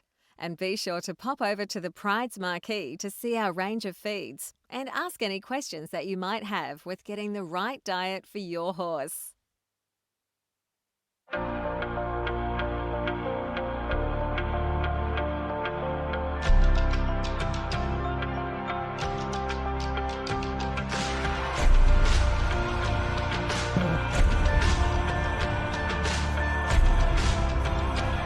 Okay, so we just have had confirmation that is the completion of the CCI 2-star class. There are no more 2-star horses to complete their round, so there'll just be a small break while we move the jump judges, so we can commence the CCI 3-star class.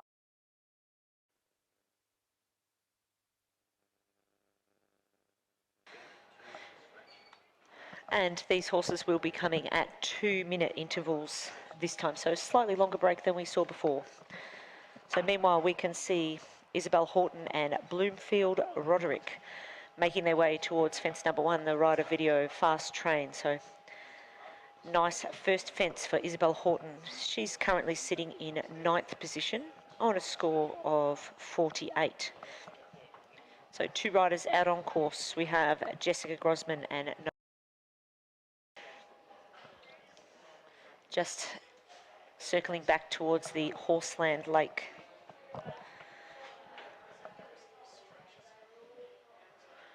And we've got Izzy Horton and Bloomfield Roderick.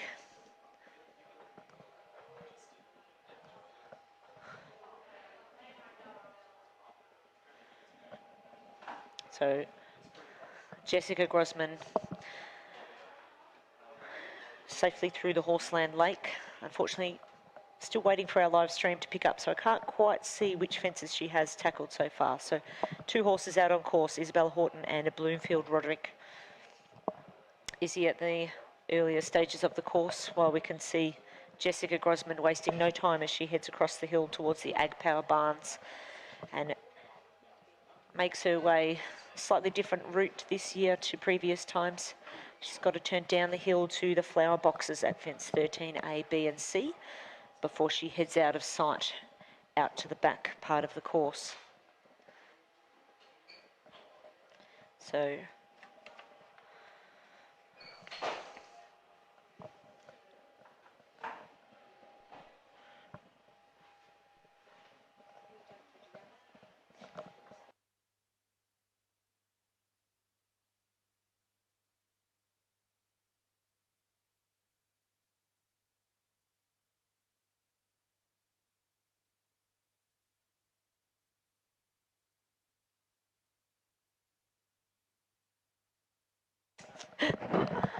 and we can see Izzy Horton and Bloomfield Roderick off the Horseland Bridge at fence number 7. Meanwhile, commencing their round and safely over the rider video train, we have rider number 13, Will Enzinger, aboard the big grey Grand J. He's currently sitting in 11th position after the show jumping. So 3 riders out on course, Jessica Grosman and Noblewood Cloud Break, safely over the ditch and brush at fence number 14, with Izzy Horton just circling back towards the Horseland Lake, and Will Enzinger and Grand J at the Wandon Park Arch. And Izzy there doing a massive jump over the first element in the lake there on the return track. Super experienced rider, but she would not have enjoyed that feeling. Bit of a stalled leap over the first part, but got over there, and what a beautiful big jump again. These horses a lot more experienced than some we've seen today already, and Izzy one of our experienced riders as well as she comes up to this fence in front of us here, which is the Ag Power Barn. Beautiful jump there, Beck. Yeah, so we have Will Enzinger and the big Grand J in the early part of the course. He's safely through the Farming Products Stockman's Hut at fence 4A and B. And Jessica Grosman and Noblewood Cloudbreak, they're through the Pride's Easy Feed, the Bendigo Bank Quarry, and should be coming back into view. Yep, she's just through the, straight through the Easy Feed Hotel now. Beautifully through there. Jessica Grosman. This is the first time we've seen someone come through this combination, so keep an eye out. They're jumping the green jumps here. This is a big roll top. Coming onto the double now. Really got to line up not just one, but two of those brush arrowheads, and that's a beautiful jump through there. Geez, that horse can seriously get some height there over those fences. Meanwhile, how's Will Enzinger doing down there? Yeah, we're just seeing him set up for the canoe. I think that is, unfortunately, the trees blocking our view on the live stream as he circles back down to the Horseland Lake. So lovely big grey horse. He's beautiful jump through there into the lake. Let's see how he goes compared to Izzy. Yeah, looks like a much better spot there. Popping over that now. Turns for the second part in the lake there. A beautiful ride through there. So he'll be super pleased with that. And it's the first part of the course that's really, really challenging. And you can see the way the course designers have made the course this year. We've got a lot more time with the riders, the horse and riders in this front paddock here, so we can watch them for a lot longer. But it makes the course quite windy, and it'll be interesting to really keep an eye on the time, because it's so hard to go quick when you're going up and down the hill like this and turning and doing so many fences. Yes, it is really tough to get, especially in these upper classes, the 3-star class. So we do have another starter out on course, this time rider number 14. This is Lily Wickenden aboard First Sensation. This is a combination we want to keep an eye out on, because she's currently our overnight leader, picking up just 0.8 show jump time penalties, and she's clear through the Stockman's Hut. Meanwhile, just in front of us is Izzy Horton. She's just through the Pride's Easy Feed Hotel. She's done a great job there through that combination. Unfortunately for Izzy, she's actually picked up a couple of refusals at 13A, and it was actually 13A, which is the flower boxes, Beck. So surprising that experienced horses like this would pick up a problem there, especially after going through the Wallace Equine Brush tractors so well. So she'll be kicking herself for that, but she's managing to get through to the end of the course, as we see Jessica Grosman down with the finish as well. Yeah, we can just see circling back around here is Lily Wickenden and First Sensation. This is our overnight leader. She's safely over the canoe and circling back down towards the Horseland Lake. This is absolutely fabulous footage we get to see here. You can see even on it's hard to tell on, there's a really steep hill that she's riding across the side of there. Beautiful rhythm riding in there. Pops over the first, coming back down to the lake, and coming up to what is a big pier there. Lovely and neat in front, and comes up to the boat now. And that's 2 great jumps. She'll be really pleased with that as well. She does that big loop, and you can see her try and get the pedal down to try and make up some of this time as they circle around here. Yeah, so we've got Will Enzinger and Grand J safely through the Wandon Whichway and tackling the Bendigo Bank Quarry as we speak. He's coming back into view, so really big horse here. Will's showing all his experience as he just gets him back under control. He's getting a little keen as he takes those narrow brushes on the angle down the hill, but no trouble for them. Picture perfect. Lily Wickenden, meanwhile, riding the Furious Sensation, got through the lake okay, also over the Ag Power barn. Next for her is the flower boxes. We'll just keep an eye on what's going on there, given they caused some problems for a previous rider as well. So, now, we have another starter out on course, Chris. This is rider number 17, Jamie Sitchell. She's aboard New World Rolls Royce, and she's a combination we want to keep an eye out for, because she's currently sitting in 2nd position. So not far behind. There's not much in it between 1st and 2nd. So Jamie's safely through the Equine and Farming Products Stockman's Hut and making her way across towards the Bendigo Bank. Meanwhile, we can see, oh, no, she's now back down towards the lake. That was Jamie. That was Jamie Sitchell. There's a lot going on here, riding New World's Rolls Royce, turning the corner now at the lake. You can see just popping over the first element there, down into the lake. This has been riding really well, not to give the commentators curse. Gets a bit of a long spot there. You can see a really different technique here, and she's using a lot of speed to get through that lake. And with that experience, she knows what this horse needs, and that's worked out very well for her. So clear through the lake and coming on up the hill now. This is really exciting, so keep an eye out there. These horses are moving a lot quicker than the previous class, jumping some of these fences, which are now some really serious fences. We can see just as that combination now coming up to the Ag Power barn and the flower boxes. That Ag Power barn's not certainly not a small fence. If you want to go and have a look at a nice big fence, go and have a look at that one. Next for her is the flower boxes. And watch that combination go through there. Yeah, so we have Will Enzinger and Grand J through the Isuzu Arch and heading towards the finish line now. As we can also see a new rider out on course, rider number 18, Hannah Klepp and Reprieve. Yeah, Hannah's on her second ride, and directly in front of us here is Lily, our current leader. Pops over the massive roll top there, and then over the two of the brushes. Really had to put a curve in that line to hold that line. So she's worked hard, so Lily will get to the end of this and know that she wins this class. It's because some class and some really handy riding from her. She's had to work hard to hold that line on Furious Sensations. That was a great ride.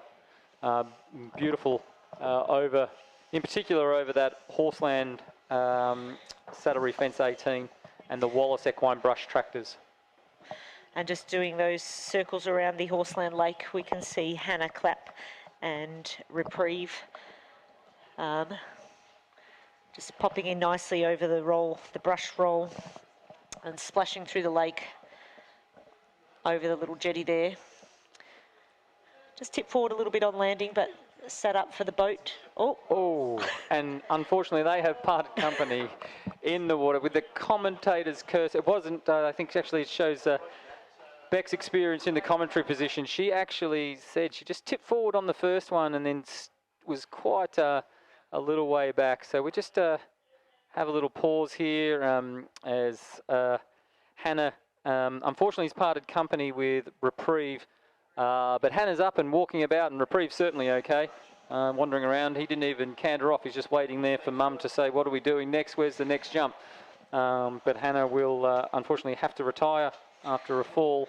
But both horse and rider are perfectly safe there, and unfortunately just clipped that jump and pinged her out the front door, which can happen in a split second.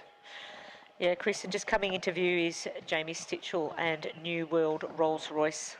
So lovely little chestnut horse here that looks to be really quick across the ground, really nippy, does nice tight turns.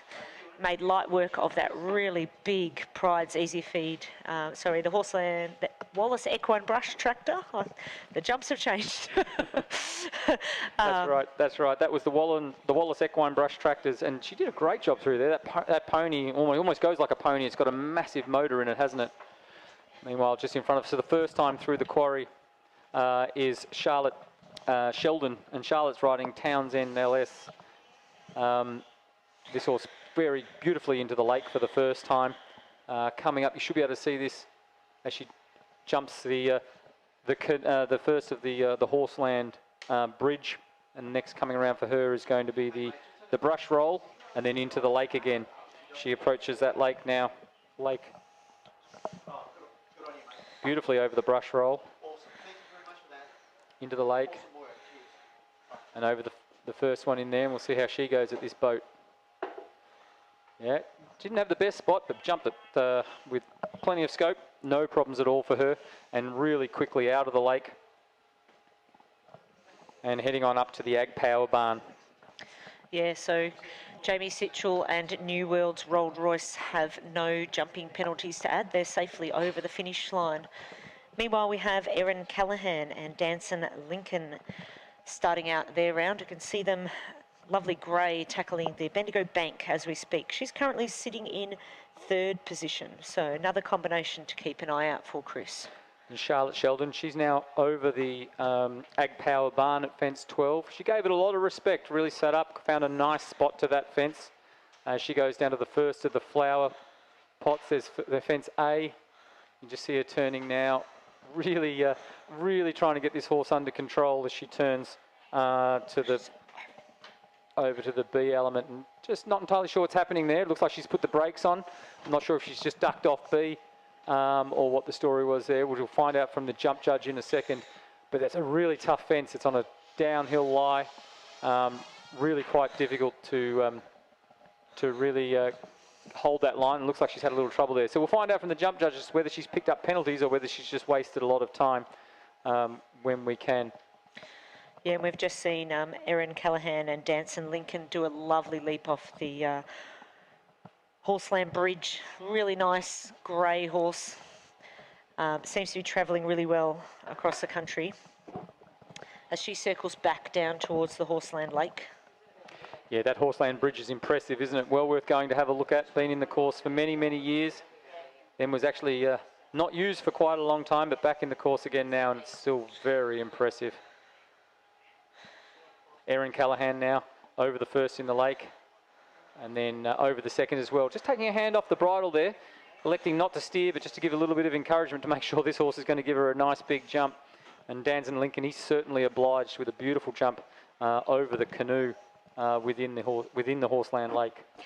Yeah, and unfortunately for Charlotte Sheldon and Townsend LS, they seem to be having a really good ride out in the earlier part of the course, but they have picked up one refusal at the ditch brush at fence number 14. So if you do manage to walk out the back, it is a very big and imposing wall with brush across the top and a really big ditch. So as we said before, often that's more of a rider.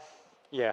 Actually, just correction there, Becky. I think he actually did it at those flower boxes that we commentated on, where we saw just have a little glance off. Here's a tough fence on that downhill. If you've got these massively powerful horses, and she's managed to have a glance off there, but it's not the same outcome for Erin. She's done a beautiful job through those flower boxes. No problems for her at all, and a beautiful ride through there for that combination. So that's the second. Charlotte is the second rider we've seen have trouble there in this 3-star class at those flowers. So they might have to get a little bit more, give them a little bit more respect for some of these ladder riders. Yeah, we've got 2 horses jumping through a similar area at the moment. I don't know where to look. So we've got Charlotte Sheldon and Townsend LS making light work of the Wallace Equine Brush tractors. And meanwhile, Sheridan Wilson, she did a great ride through the first part of the lake, came up and did the turn, and now coming back into the lake again. So through the lake twice with an enormous leap over the jetty, canters down to the boat, and the same thing there, just a massive leap, makes the jump look small, and gives them a good foot and a half of clearance to make it certainly never an issue that she might hit that or have any sort of difficulty whatsoever. Next for her is popping up to the Ag Power barn. This is a big fence, so most of the riders are giving it plenty of respect. And then we'll see how she goes at these the 13 ABC. They're the flower boxes. We've already had a couple of troubles there, and we'll see what happens. Yeah, so we can see Sheridan Wilson just setting up Murphy for those flower boxes on the downhill. He's a big horse, but seems to be listening really well as he tackles element B and element C without any trouble for Sheridan Wilson. What a great ride. Yeah, big horse, big jumper, and she still managed to do that. Meanwhile, directly in front of us is Erin Callahan rising, Danson Lincoln. Big jump over the first part of the Horseland saddlery fence, and then 19A and B, the Wallace Equine Brush tractor. Beautiful jump over that fence as well. Another one made that look easy, Beck. Yeah, and we've just seen rider number 22, Yona Lloyd, aboard LB Talkative, jump off the Horseland bridge. So, lovely bay horse, looks to be having fun out there. So this is Yona Lloyd. He's currently sitting in 13th position. after the dressage and show jumping. So you can just see him circling back around towards the Horseland Lake. Nicely in, just sitting up, getting his line back for the pier. Made that look easy as he sets up for the boat in the middle. So really nicely done for Yona Lloyd and his ride, LB Talkative. Safely through the Horseland Lake at fence number 11. No, yeah. Yona's another one of our really experienced riders, really efficient in how he rides and very quick cross country. We see him as he approaches the Ag Power barn. Beautiful jump over that big fence, and next for him is those flower boxes.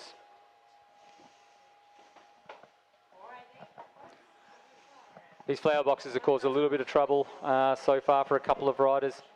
We just watch Yona as he turns now for the first element here. Pops over that first one okay. Beautiful line down to the second. And he just drops out of sight, but looks like he's had a beautiful jump over the third as well. So LB Talkative, ridden by Yona Lloyd, so far having a great ride as he heads out to the back half of the course. He's got a long ride out there. It's a good couple of kilometres of track out there, and also they have to climb up to the top of the hill and into the quarry. As we see our new starter on course, that's Manon Shea. She's riding Northern Farrington. They were 14th overnight and just into the just out of the starter's hands.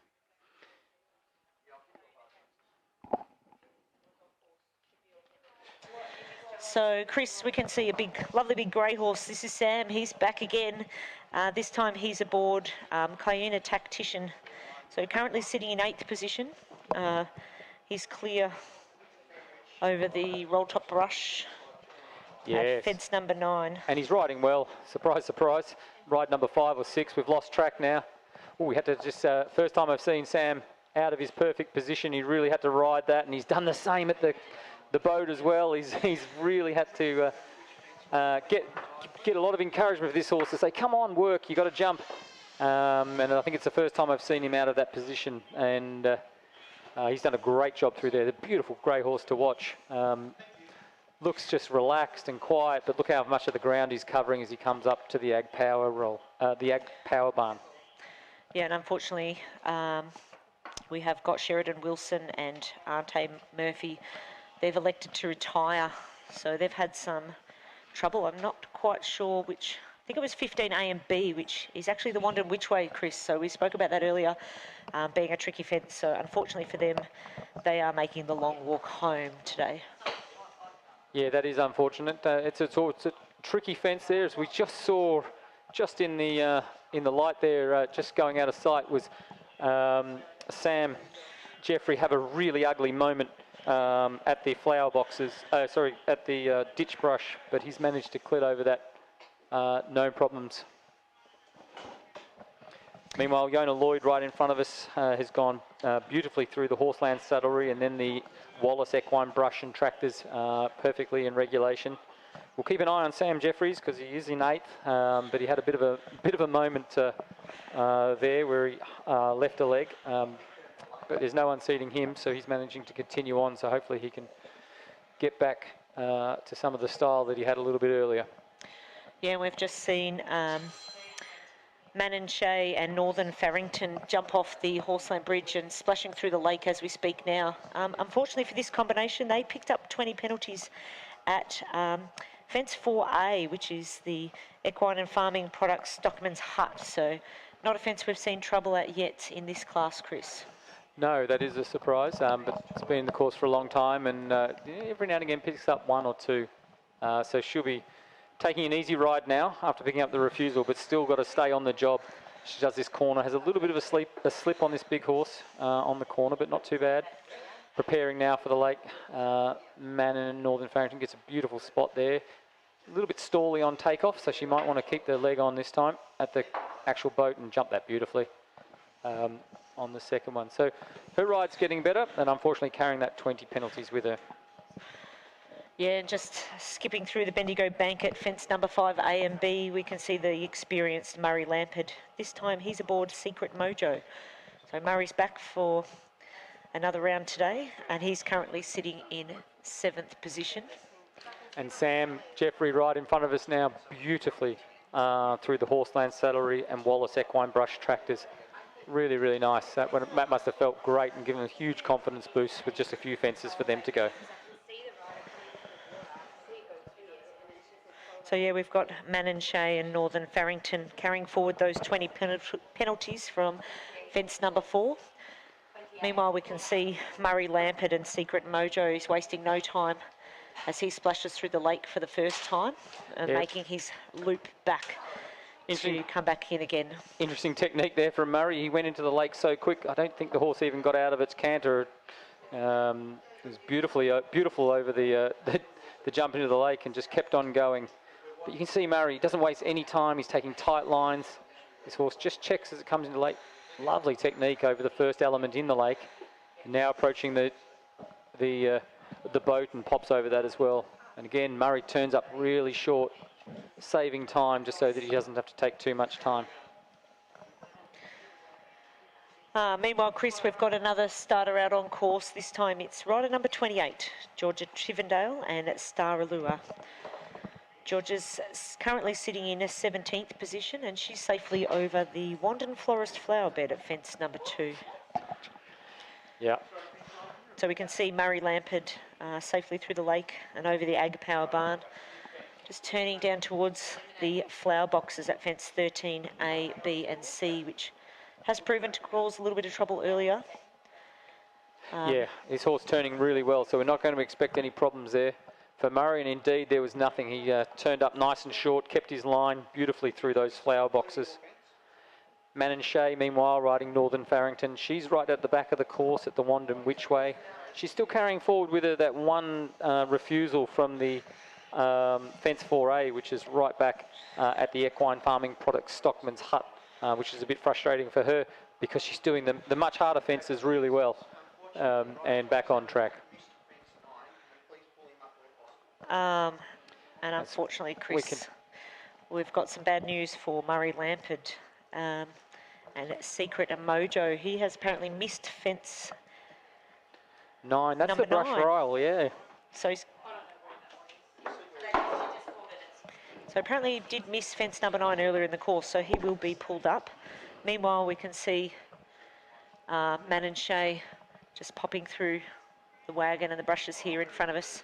So they did pick up those 20 penalties at the Stockman's Hut, but you wouldn't know it now. She's rode through that really beautifully. The flag did fall down, but I couldn't see her touch it there. So I think the horse gave the fence a little rub and it's just balancing. So hopefully someone can fix that flag before the next horse comes through.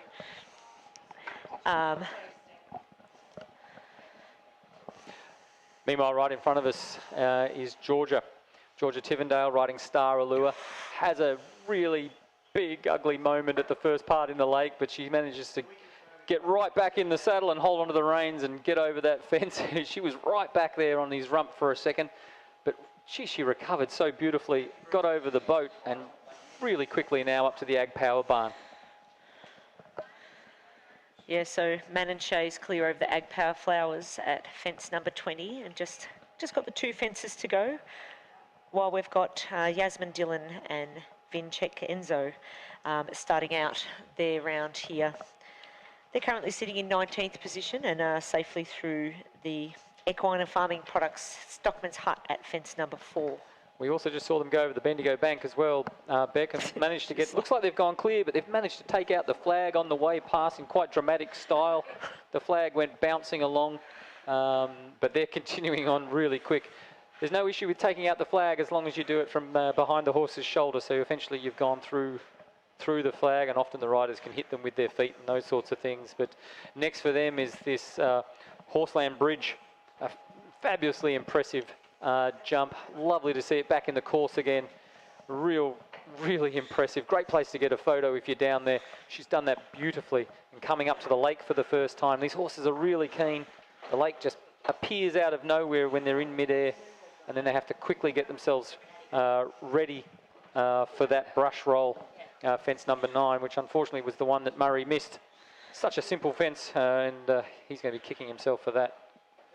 It's probably easy to do when you're winding back around upon yourself in the same area, Chris. Yeah, indeed. Now we've got Jasmine Dillon.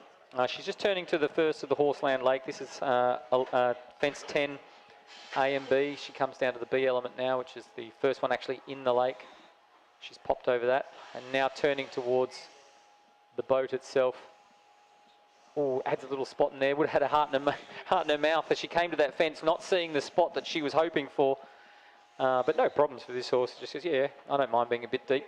It's got its front end out the way, and then got its landing gear out, and is a great ride as she comes up to the Ag Power barn on a fence which is a little bit quicker. So plenty going on as we see the next rider, Will Enzinger, riding, I'm not sure how you say that, so it's Cairo Extreme. Oh, it is Cairo, there you go. Cairo Extreme, I think I need some glasses now. It's getting to that point in my life. He's over the Bendigo bank beautifully and so quick. Will, one of the most experienced and prolific winners of this event over many classes. So keep an eye out on him as he comes down towards the Horseland Bridge. Yeah, and we can see Georgia Tivendale and Star Allure coming back into view here. She had a bit of a life there at the big wagon, but she did pick herself up well to ride the Wallace Equine Brush tractors really, really nicely. So sometimes you just need that little wake-up call to get yourself back on the job. So safely through the Wallace Equine Brush tractors at fence number 19 for Georgia Tivendale and Star Allure. Yeah, she certainly would have had her heart in her mouth. We see Will Enzinger on Cairo Extreme, popping over fence 10, fence 9, the brush roll. Done a great job there. Will knows this course like the back of his hand. There you go, popping over that roll top now. Turning now for the 10AB, the Horseland Lake. It's a little bit slippery, so the riders are taking it easy as they turn for the first element here, as they roll down into the lake area. Beautiful jump there, perfect spot. Just pecked a little bit on landing, but nothing moving Will Enzinger out of the saddle, and landed beautifully after that one too. So he's having a great ride. The rain is starting to come down a little bit. Apart from a bit of visual impact for when you're galloping along, this will have absolutely no impact on these horses whatsoever, and have no impact on the going in the short term. So probably a little bit uncomfortable for the spectators, but no impact on these horses. And they're going really well, and this course is riding well at the moment. Yeah, Chris, and just looking across towards Bendigo Bank at fence number 5, I can see rider number 32, Jessica Grossman, and Sandhills Stanza. She's sitting in 6th position, and unfortunately it does look like she is having a little bit of trouble up there, but it's a little too far away to tell. Meanwhile, we can see just coming into view, Jasmine Dillon. Nice big leap over the table there. She just brings him back. He's quite keen, but she got him back for those brushes on that tough left-hand turn down the hill. Yeah, showed some good control there, didn't she, Beck? Just to say, yeah, no, we're still going this way. At the same time, we saw Will Enzinger go through the flower boxes. No problems for them through the flower boxes. It was a beautiful jump through that treble on the downhill. Has we got any update there on Jessica at the back of the course, where it looked like she was having a bit of trouble at that Bendigo bank? Yeah, I'm not quite sure, Chris. We couldn't quite see from here, and we're just waiting for confirmation, but I've just seen her jump off the Horseland Bridge, so whatever's happened, she's managed to carry on and keep going. She did get the stick out and give him a little encouragement. It is pretty imposing travelling on that bridge. The horses are really high up, and they probably are wondering where on earth they're going. So just jumping the canoe at fence number 8, that's Jessica Grossman and Sandhills Stanza. Yeah, I think that's the strategy on that bridge, Beck, is to not stay on there very long. Try and just get out the other end and keep it pretty clear where you want to go. If you want to go and have a look at something really impressive, go and have a look at that. It's really imposing. But Jessica Grossman, really experienced jockey. Sandhills Stanza coming over the first element, back to the lake for the second time, approaching the first element in the lake. Beautiful job over that, and then now turns to the boat in rides a really lovely line, squared up the boat in a really nice, kind line for that horse. So she's jumped that beautifully. Yeah, so meanwhile, we should be seeing Will Enzinger and Indeed we Cairo do. Extreme. Popped out of the bushes. Yeah, just a young horse at this level. Hasn't done that many competitions. But geez, doing well so far around here. So Will Enzinger showing all his experience as he pilots that really nice young horse, Cairo Extreme, through the Wallace Equine Brush Tractors at fence number 19. I think he made it look absolutely easy. The two of them are going around beautifully. So if that's his young horse, that's really impressive and a lot of hope there for the future. Meanwhile, at the start of their course, we can see rider number 33. It's Izzy Horton back on her second round. This is Talara Darianglo, and she's currently sitting in 14th position. So she's safely over the... She's all the way through to the lake. What in there? A bit slow. She's all the way through to the lake already. She's going really quick. You know, Izzy coming around again on yet another horse for her. If you keep an eye out for her, she's going to turn now over the roll top and turn back to the lake again. So an unusual course design because you actually do a loop upon yourself, and you can do that with these more experienced horses, a slightly longer interval between each horse. Gives them plenty of time to be able to do this.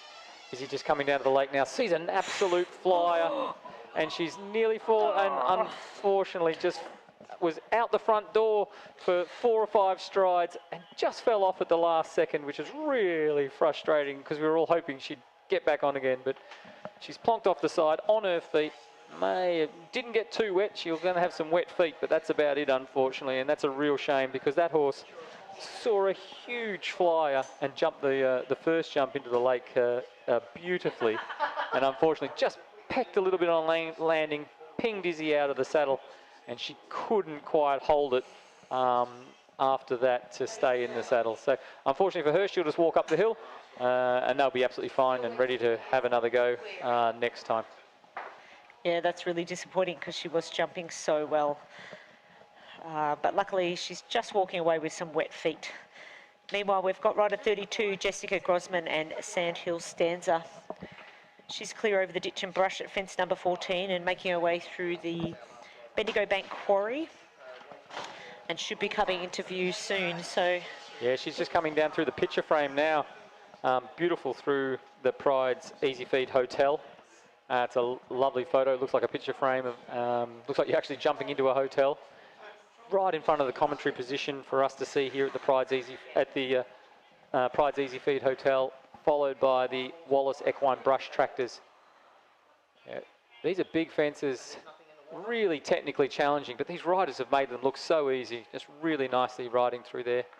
We'll see later in the 4-star class, you know, even tougher angles, so we'll see how that rides and whether or not that causes any trouble for the 4-star horses in that class. yeah, so just the one horse out on course, Chris, Jessica Grosman. So seems to be the final rider in this Horseland CCI 3-star class. So she's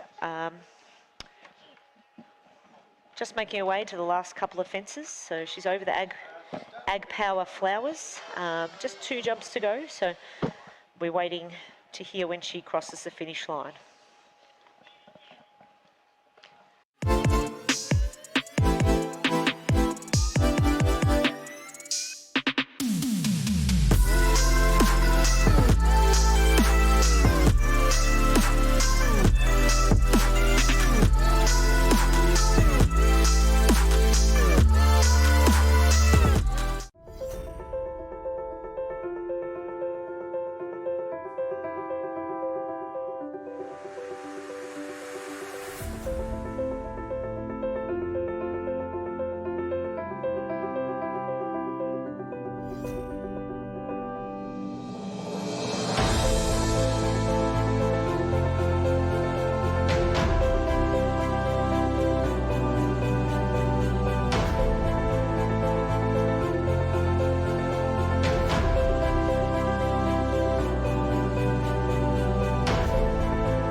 30 years in business, Pride's Easy Feed continues to stand as a proud Australian family equine dedicated feed company. Based on the Liverpool Plains, Pride's is the only facility of its type producing extruded cubes, extruded sweet feeds and pellets on 3 separate production lines. We would like to wish our Pride-sponsored riders the best of luck for the event ahead, and be sure to pop over to the Pride's marquee to see our range of feeds and ask any questions that you might have with getting the right diet for your horse.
So these horses have already done their dressage and already show jumped. And so now coming to the final phase of their competition, which is the cross country. And Chris, interesting to note that Sam Jeffrey's the only rider to jump clear in both show jumping and time penalties. So the only rider to go clear for jump penalties and time penalties in the 4-star class here. So again, the show jumping proving to be quite influential with only 2 horses jumping clear. Yeah, so Sam is clearly at the top of the table on a score of 72.66. The next rider after him, I'll just clarify that. That's the time taken on course. On a score of 33. Right behind him is Sarah Clark on 35.5. That's really close. You know, 1.5 penalty points is just a few seconds over the time on this cross-country course. And it'll be very unusual for more than maybe one or even two people to make the time on this 4-star track around Wandon. So it will come down to time. So if Sam wants to keep that place in first, he's really going to have to get a wriggle on to maintain his place in this competition. And if we look at the scores, there's less than 10 penalties separating the top 7 competitors. So that really shows you in a class of 10 how close this is. So without a doubt, these riders will be riding seriously and seriously moving quickly. So make sure you get out there and have a watch as we watch our very first rider leave the starter's box. It looks like Courtney Slattery. And Courtney's already over the first fence. She's riding Shira Park Tabur. I'm just going to get this name right for the first time because it's going to annoy me the whole way around the course. Tabuba. And so Tabuba is already out of the start box over the first fence and coming up to the second. So this combination as our first rider on course, they're currently placed in third and after the show jumping and cross country. We'll just get an update on those times and those scores as we go on through this section. But they're certainly going well and only just off the pace at the moment. So we'll be able to see them come into view. Keep your eyes open as she circles down for the first time. The first of the questions really for these 4-star horses will be the AB fence at number 4. It's the Equine Farming Products Stockman's Hut. Combination for these horses. Not a really tough challenge as a combination fence for horses at this level that are super experienced and riders that are super experienced. But still requires negotiating. Next on course for them is the 5A and B, the Bendigo Bank. This bank complex for these horses, requiring them to ride over the top in some really, what are really quite narrow fences afterwards. Most of that will happen just out of sight from what you can see there, and we can see now already Courtney may be doing a really big circle to get back online, or she may have actually picked up a run out there. So that'll be interesting to see. We'll get a radio in directly from the judge as to what actually happened there. But certainly it wasn't a straight through ride there for Courtney. So let's keep it, as soon as we get an update, we'll let you know what the outcome was at the Bendigo Bank. She's picked up. Yeah, so Chris, it does appear that she has picked up 20 there, so we're not sure what happened. We can't quite see it. It's a little bit out of view, but she has made her way out to the angled brush, which is big brush fence with a ditch under it. And then they circle back. I can see her just approaching the Horseland bridge. She just leapt off the broken bridge there as she makes her way to the Horseland Lake. Yeah, so unfortunately carrying those 20 penalties with her over what is a very narrow fence. You can see her just turning in the lake now, taking what is a very different line to what the previous class took. And that's a big jump in the lake there, and you can see she really leapt over the top of it, but pecked on landing. Courtney got jolted quite a way forward. You can see taking a very different line, but she's going to loop back, and we're going to see her come back into sight. These horses go a little bit further too, so they've got to be quite a bit fitter than the horses in the previous class as well. It's a beautiful jump there over the brush oxer. Now, Yes. Sorry, Becky, she's just coming to this curved line of the 10AB, the brushes. And again, if you're watching live online, you cannot tell the hill that they are on, but that is a tough line. I walked it a little bit earlier. It's a beautiful line, but it is on a really steep hill and certainly requires a lot of control. And those horses are going to be keen. If they're pulling there, that's going to make that really tough.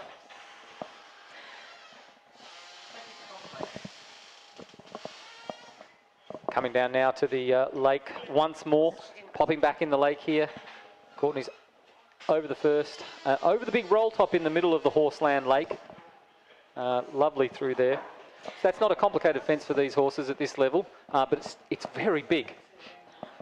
And so, Chris, we can confirm that Courtney is currently carrying forward no penalties. So I think she might have done a slightly different line to what was expected, but she isn't carrying forward any penalties at this stage. So She's clear over the Pride's Easy Feed wagon at fence number 13. Meanwhile, we've got our second rider out on course. This is rider number 2, Laura Wallace, aboard Van Heck. So if I remember rightly, she's got the bright pink coloured helmet cover. She's currently sitting in 7th position, I think.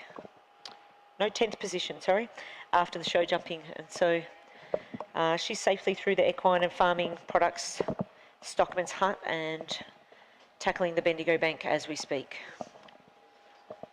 Yeah, she's certainly gone through that Bendigo Bank via a different route, because didn't do that big loop that we saw Courtney do a little bit earlier, and so he's gone through a lot quicker there.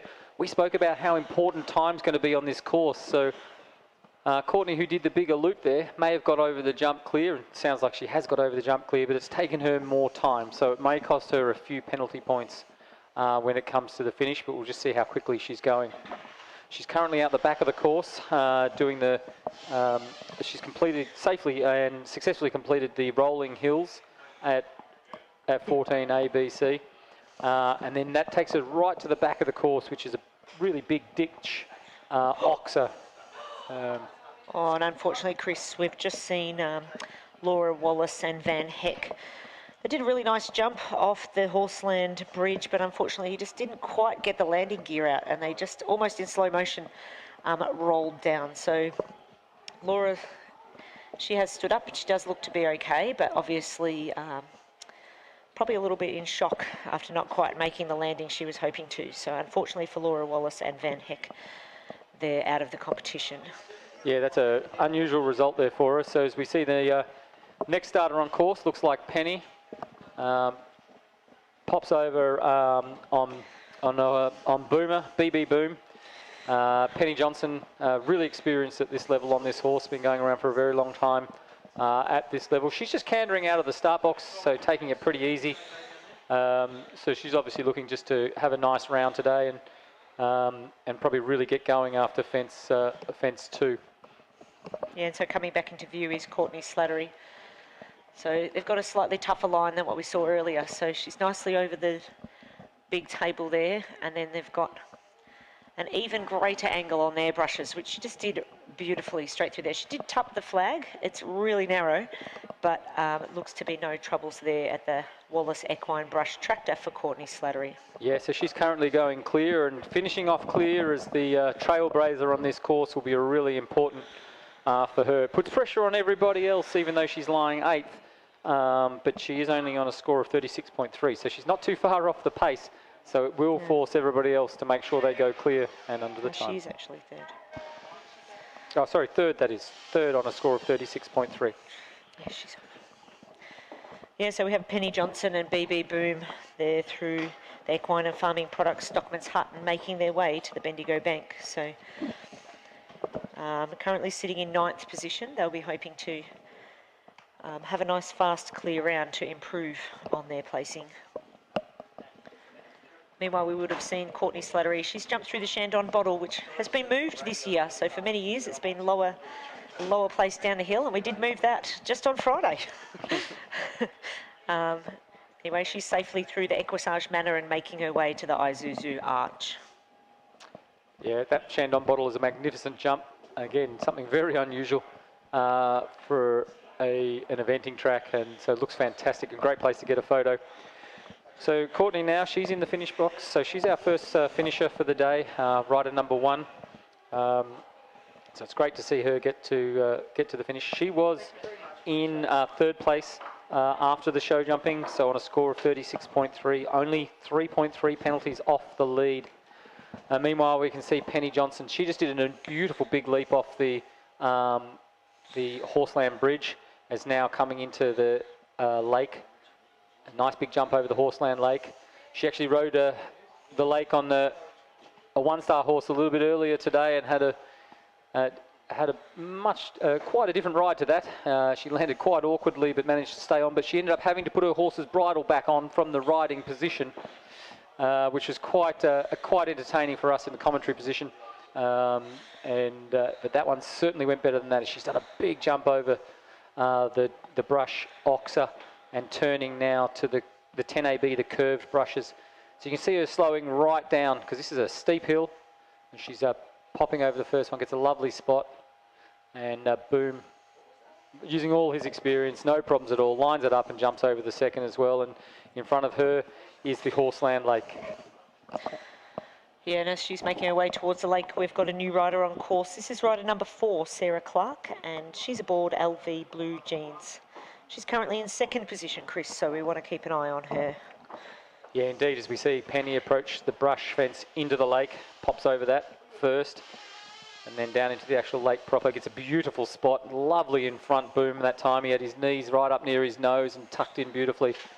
That'll fill you with confidence when you pop into the lake like that. She's giving him a great ride at the moment, getting down low, trying to really conserve energy.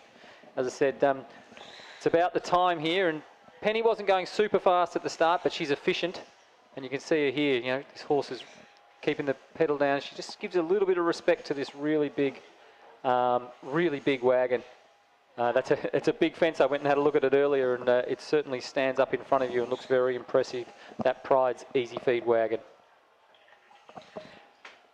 Next fence for her is the Rolling Hills of ABC. You can see her canter down, pop over the first of A. Now these fences have been in here for a long time, the second two, but the first one hasn't, and it's really changed the line and made it a more difficult fence. But no problems there for Penny Johnson and riding BB Boom. Yeah, so we should be seeing Sarah Clark and LV Blue Jeans coming back into view shortly. She's safely over the angled brush at fence number 6. And I'd be expecting her to be coming off the bridge shortly. So she's in second position. So lovely big jump off the Horseland Bridge there for Sarah Clark. She makes her way up to the lake, taking a nice tight line, not wasting any time as she jumps over the jetty. Geez, and what's notable here, Becca, she is going quick. Really quick. This is impressive. So she's currently in second, and she is flying. She is not wasting any time here whatsoever.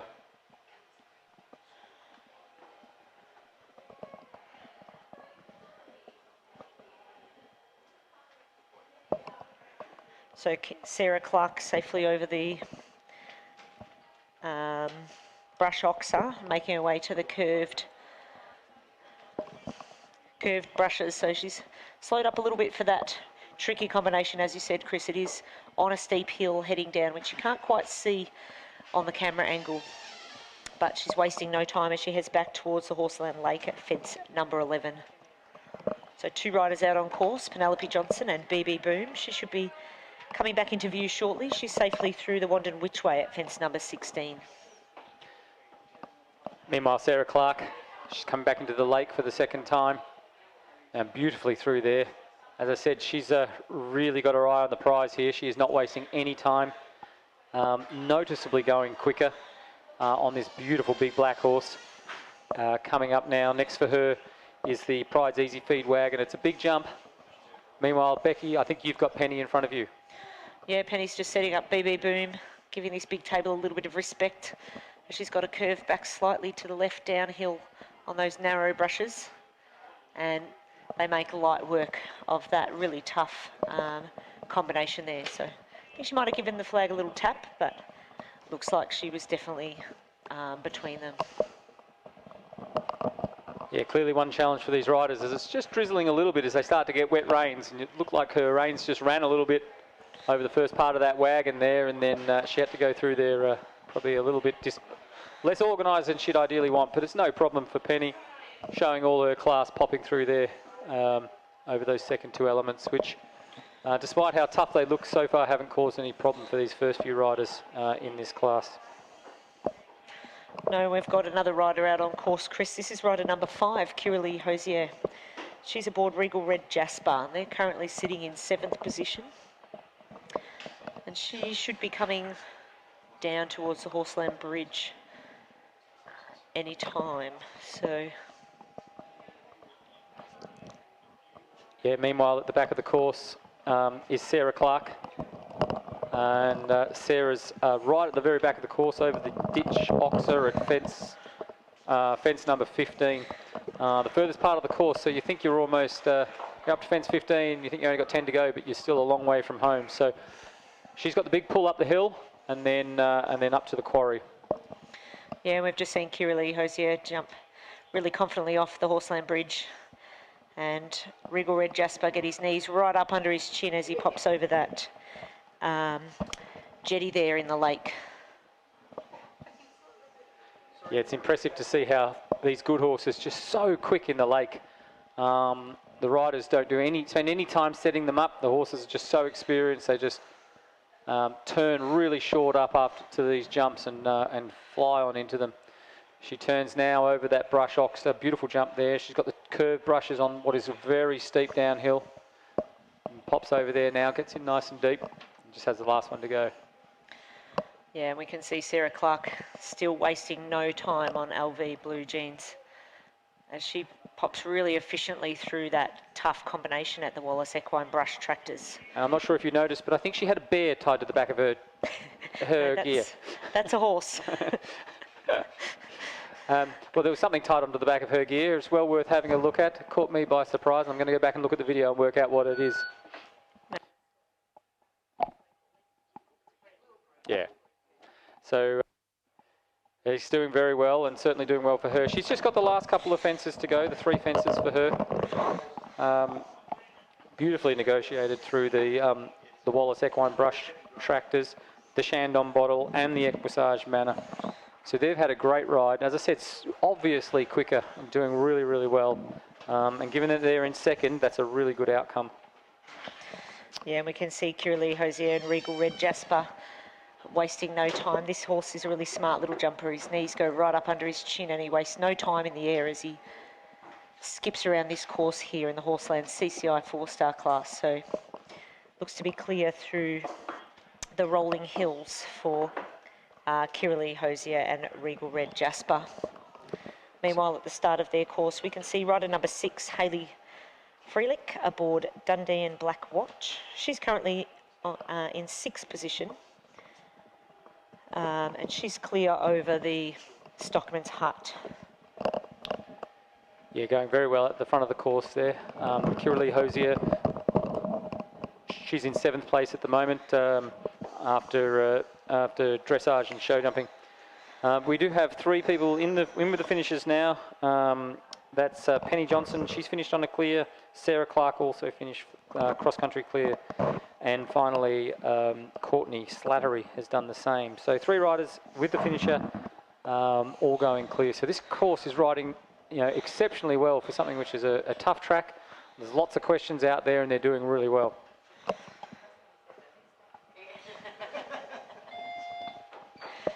Yeah, we've just seen Hayley Freelick jumping off the Horseland Bridge and making her way through the Horseland Lake. She's also wasting no time. You can see, she took a big flyer there at 8A. I guess her heart's in her mouth. A little bit sticky through the B element, but they've carried on confidently towards the brush oxer at fence number 9. Yeah, really had to have some hang time there over that fence in the lake. We'll see how she goes on the way back as she approaches this brush oxer, turning now to the double of oxers on the curved brushes on the downhill. We're expecting very soon to see Kiralee Hosier riding Regal Red Jasper come into sight. They're currently up at the bank at the quarry and approaching the Easy Feed hotel at the moment. Now in front of beautiful jump there, really confident over the Horseland table. Now turning quickly and through the double of the Wallace Equine Brush Tractors. Takes out the flag at B, but that's perfectly legit. And a beautiful jump there. So they'll just put that flag back up and she's going to continue on down to the Shandong Bottle. Yeah, and we can see Hayley, as you speak, splashing through the water, taking quite a tight line there out of the water, trying not to waste any unnecessary time as she gallops away on. Amazingly, she landed around the horse's neck there, laying on the horse's neck, but she was there for half a stride and she was still kicking him on, saying, hang on, we've still got to get the time. So that's amazing. Amazing riding as she pops over that, what is a really large wagon as well. Well, Chris, we've got another new starter out on course who we want to keep an eye on. This is rider number 7, Sam Jeffrey, who's back again. This time he's aboard Woodmount Lolita, and he's our current leader, sitting on 33 penalties. So Sam safely over the Wandon Florist flower bed at fence number 2. Yeah, we'll keep a very close eye on him as he heads up to the Bendigo Bank. This has caught out one rider so far, so no, hasn't caught out one rider, but we've seen a rider take an alternative approach, so we'll see how Sam goes. I couldn't imagine him wasting any time whatsoever. He'll certainly have it in his mind that he wants to win this, and from the dominant position he's in at the moment, and so he's very quickly through there and heading to the back of the course. Meanwhile, Hayley is doing really well on Dunedin Black Watch. She's over the rolling hills at 14 ABC and the Ditch Oxer at fence 15. Bit of a play on words at this afternoon. So they're at the back of the course, coming up the hill. Things are going pretty well out there at the moment. We've just got the last couple of riders warming up down there in the warm-up. There are only 10 people in this ultimate class here at Wandon this year. Then we'll move on to the Shetland Grand National Steeple as well. As they're getting set up, you'll be able to see them getting set up in front of you. Meanwhile, Sam right in front of us down here at the lake. What are you seeing there, Beck? Yeah, he's just done it beautifully again. Straight through there, wasting no time, hardly moving. Just really nicely for Woodmount Lolita and Sam Jeffries through the lake as he sets up for the brush oxer and turns down the hill to these curved brushes. As we said, it's on a really steep hill, bit of a tight line, which is hard to see how steep it is on the video. Yeah, and right in front of us now is Hayley riding Dunedin Black Watch. She's over the prides table. Then over the second, really gets a skewed line to the third element of the Wallace Equine Brush Tractors. And just gets over B, I think. Manages to squeeze inside the flag there. So we'll see that. We'll leave that one up to the jump judge. But she really had to work to keep that horse on line for that B element.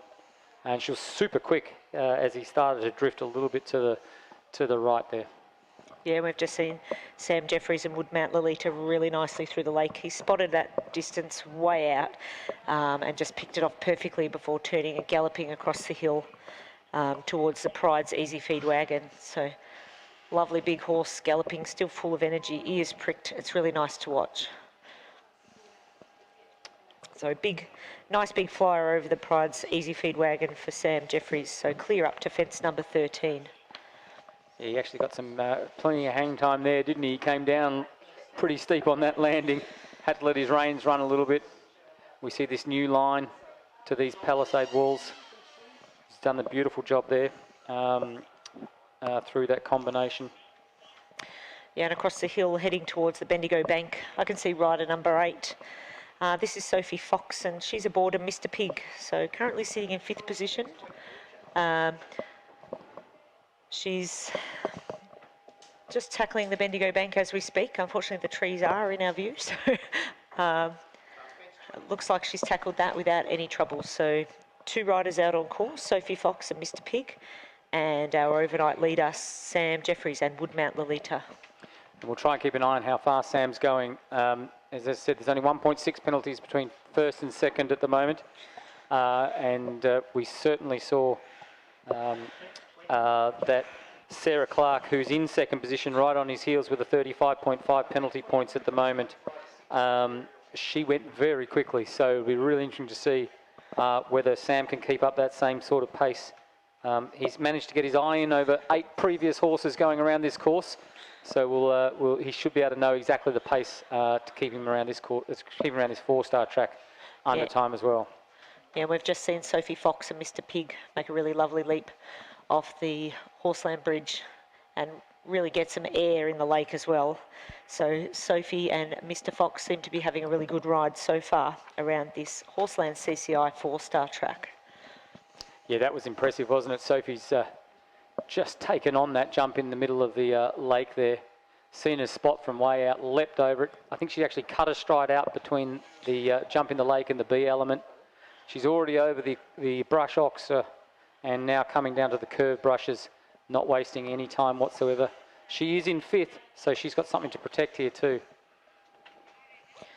Yeah, and we've just seen Sam Jeffries pop over the wagon and really nicely over the Wallace equine brush tractors, really just not wasting any time and doing it really nicely. So our overnight leader appears to be having a really good ride up to this point. So he's making his way across the hill to the Shandon Bottle, and then there'll be just 2 more fences to go after that. Yeah, that was certainly impressive, is the way he rode through there. He didn't move, he kept the pace, he didn't pull, he didn't change his line. It was really, really impressive. So efficient. Just a couple of jumps to him to go, but Sophie Fox and Mr. Pig are doing really great at the moment.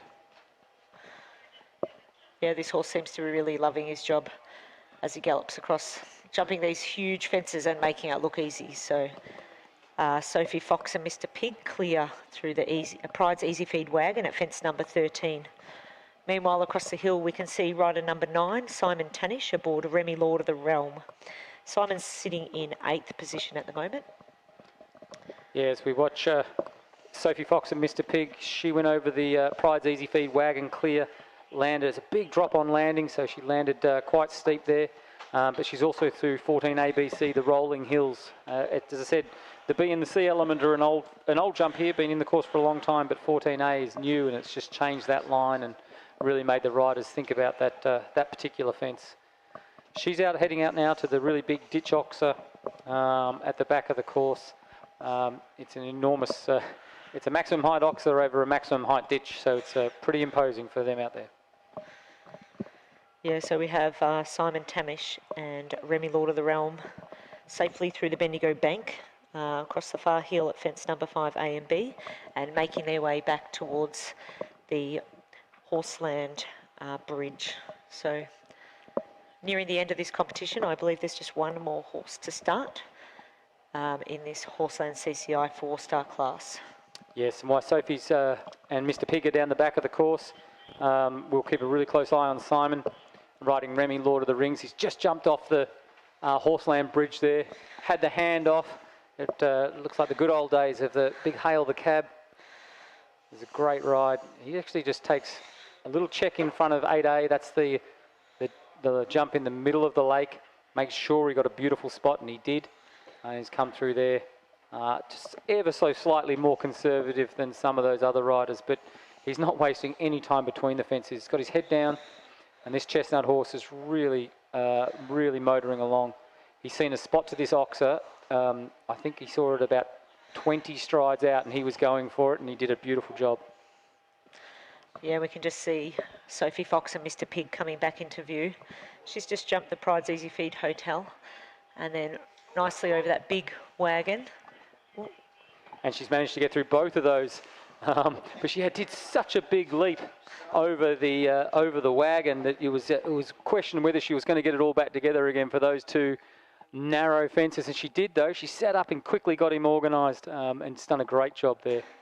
Yeah, and I think that's the difference we can notice between the lower classes and the upper levels. Sometimes things go wrong, but if you've built up years of trust, the horses sort of know their job and just keep going. So well done for Sophie and Mr. Pig. So there we've just seen Simon Tannish and Remy Lord of the Realm splashing through the lake for the 2nd time as he makes his way back across the hill towards the Pride's Easy Feed wagon. So lovely big chestnut horse covering the ground really easily and making light work of that huge table. Yeah, it's just eating up the ground at the moment, isn't it? It's really moving quick. So Simon's certainly got an eye for trying to get around here in a nice quick time. It almost doesn't matter where you are in the placings coming into this cross country. I think so much of this is going to come down to a clear and fast time to really get you in amongst the top place getters. Yeah, and it looks like we've got our final competitor in this CCI 4-star class, rider number 10, Courtney Slattery. She's back for a 2nd round. This time she's aboard Rocky Road. So she's currently sitting in 4th position, and so she'll be wanting to have another good round. Yeah, that's certainly energy zapping too. 2 rounds, 2 rides in this 4-star track, just 10 not even 10 horses away is a fantastic effort. Meanwhile, Simon Tarnish Simon Tainch is on Remy Lord of the Realm at the back of the course. Gone over that ditch oxer, heading up towards the Wandon Which Way at 16 A and B. haven't heard any problems down there at that part of the course. And I say it now, I'm not going to give him the commentator's curse to date. That part of the course is riding really, really well. Yeah, and we just saw Courtney Slattery and Rocky Road jump really boldly off that Horseland bridge, jumping out into space, and then she turns and splashes through the Horseland Lake. She has a bit of a flyer, not the spot she would have chosen, but she sat up really quickly and rode the B element going out really well. So yeah, she'd appreciate every bit of scope that this horse has got, because she took off on a beautiful half stride to that Oxer, and that is not the thing you want to see as a rider when you come into that. But she made amends at the next fence. That brush auction got a beautiful spot at that one. These horses have got so much talent. You can cut out a stride. She's really quick down here, Becky, noticeably faster than some of the others that have taken on those curved brushes of 10A and B. yeah, she almost ran out of room between those two. She's such a big stride. So here we can see Simon back into view over the big table and really, really nicely through those Wallace equine brush tractors. So seems to be having a really good ride, Simon. Yep.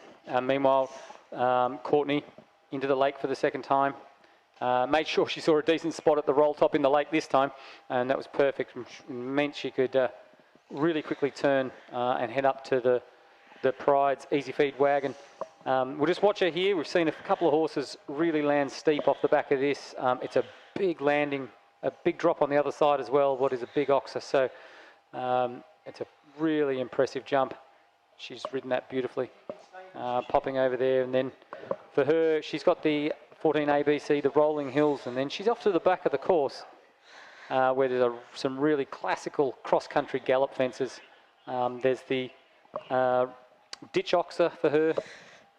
And as we just get a little bit in front of our skates here, I think she's actually potentially glanced off one of these rolling hill fences. We'll just see how that goes. We'll leave it with the jump judge. We'll try and get back to that visual because she's going to come round and go around to that again, and we'll see what she's actually doing. If she's having another shot at that. So yeah, she's definitely circling and going around there again. So she'll be kicking herself for that because she did those curved brushes brilliantly. She still had a bit of an awkward jump over that on the second time of asking. So I'm not sure what went on there. I think it's just a missed line. Maybe she was going pretty quick. But she'll be kicking herself for that because it's certainly not the hardest fence on course for her. And she has now officially, we've got word that she did pick up one refusal there at the rolling hills. Just glanced off one of the skinny palisades there. And she has popped over that now. So now she's got the gallop fences. Hopefully that can get her back into cross-country mode, because it always takes a bit of the rhythm out of your round when you have to essentially stop and turn around and go back again. And you don't really want to be doing that before coming up to the ditch Oxer, which is probably one of the biggest ditches and Oxers you're ever going to see, and quite intimidating. You really want to be on a nice forward momentum and a lot of confidence. So it'll take her riding to get her mindset straight again and get down over that fence to finish this course off. Yeah, so Chris, we can confirm that 20 penalties was picked up at the 14C element at that fence for Courtney. So far, so good. The course is certainly riding really well. Just only a few problems on course, but most of these riders managing to go around clear of cross-country penalties. You'll see plenty of these riders riding really quickly. There's nothing much between first and 10th, and certainly nothing really between the first few riders. And so time is going to be of the essence. I'd be surprised in these conditions if anybody makes it around clear time, and then we'll wait to see that. So it will certainly come down to who was brave enough and who rode the tightest lines to make sure they came in under time. And as we're waiting now, we can see Courtney Slattery come through the hotel at the Pride's Easy Feed Hotel, and next for her is this Horseland table and the Wallace equine brush tractor.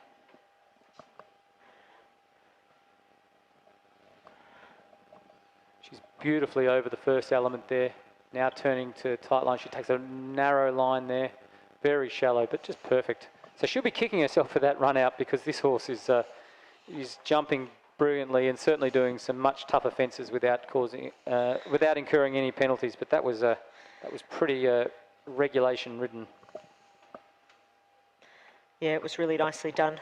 So Courtney Slattery just got the Shandon bottle, which has been moved up the hill before she tackles the Equisage Manor and the Isuzu Arch. So just the 3 fences to go for Courtney Slattery before she finishes her round in this CCI 4-star class. So that is our final rider of the day for the cross-country course. But no need to leave because we do have the Shetland Grand National shortly.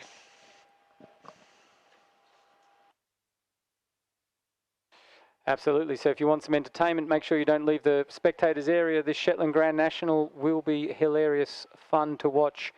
What could go wrong? Children on Shetland ponies galloping as fast as they can across the country. So that'll happen right in front of the commentary and grandstand position, and that'll be starting very soon once those horses and jockeys are in position. So we do have our final horse through the finish. That's Courtney Slattery and Rocky Road. So that is the conclusion of our CCI 4-star class today.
"30 years in business, Pride's Easy Feed continues to stand as a proud Australian family equine dedicated feed company. Based on the Liverpool Plains, Pride's is the only facility of its type producing extruded cubes, extruded sweet feeds and pellets on 3 separate production lines. We would like to wish our Pride-sponsored riders the best of luck for the event ahead. And be sure to pop over to the Pride's marquee to see our range of feeds and ask any questions that you might have with getting the right diet for your horse.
is out. Can it get over the top of Anderson? Tracks all the way back in. It does.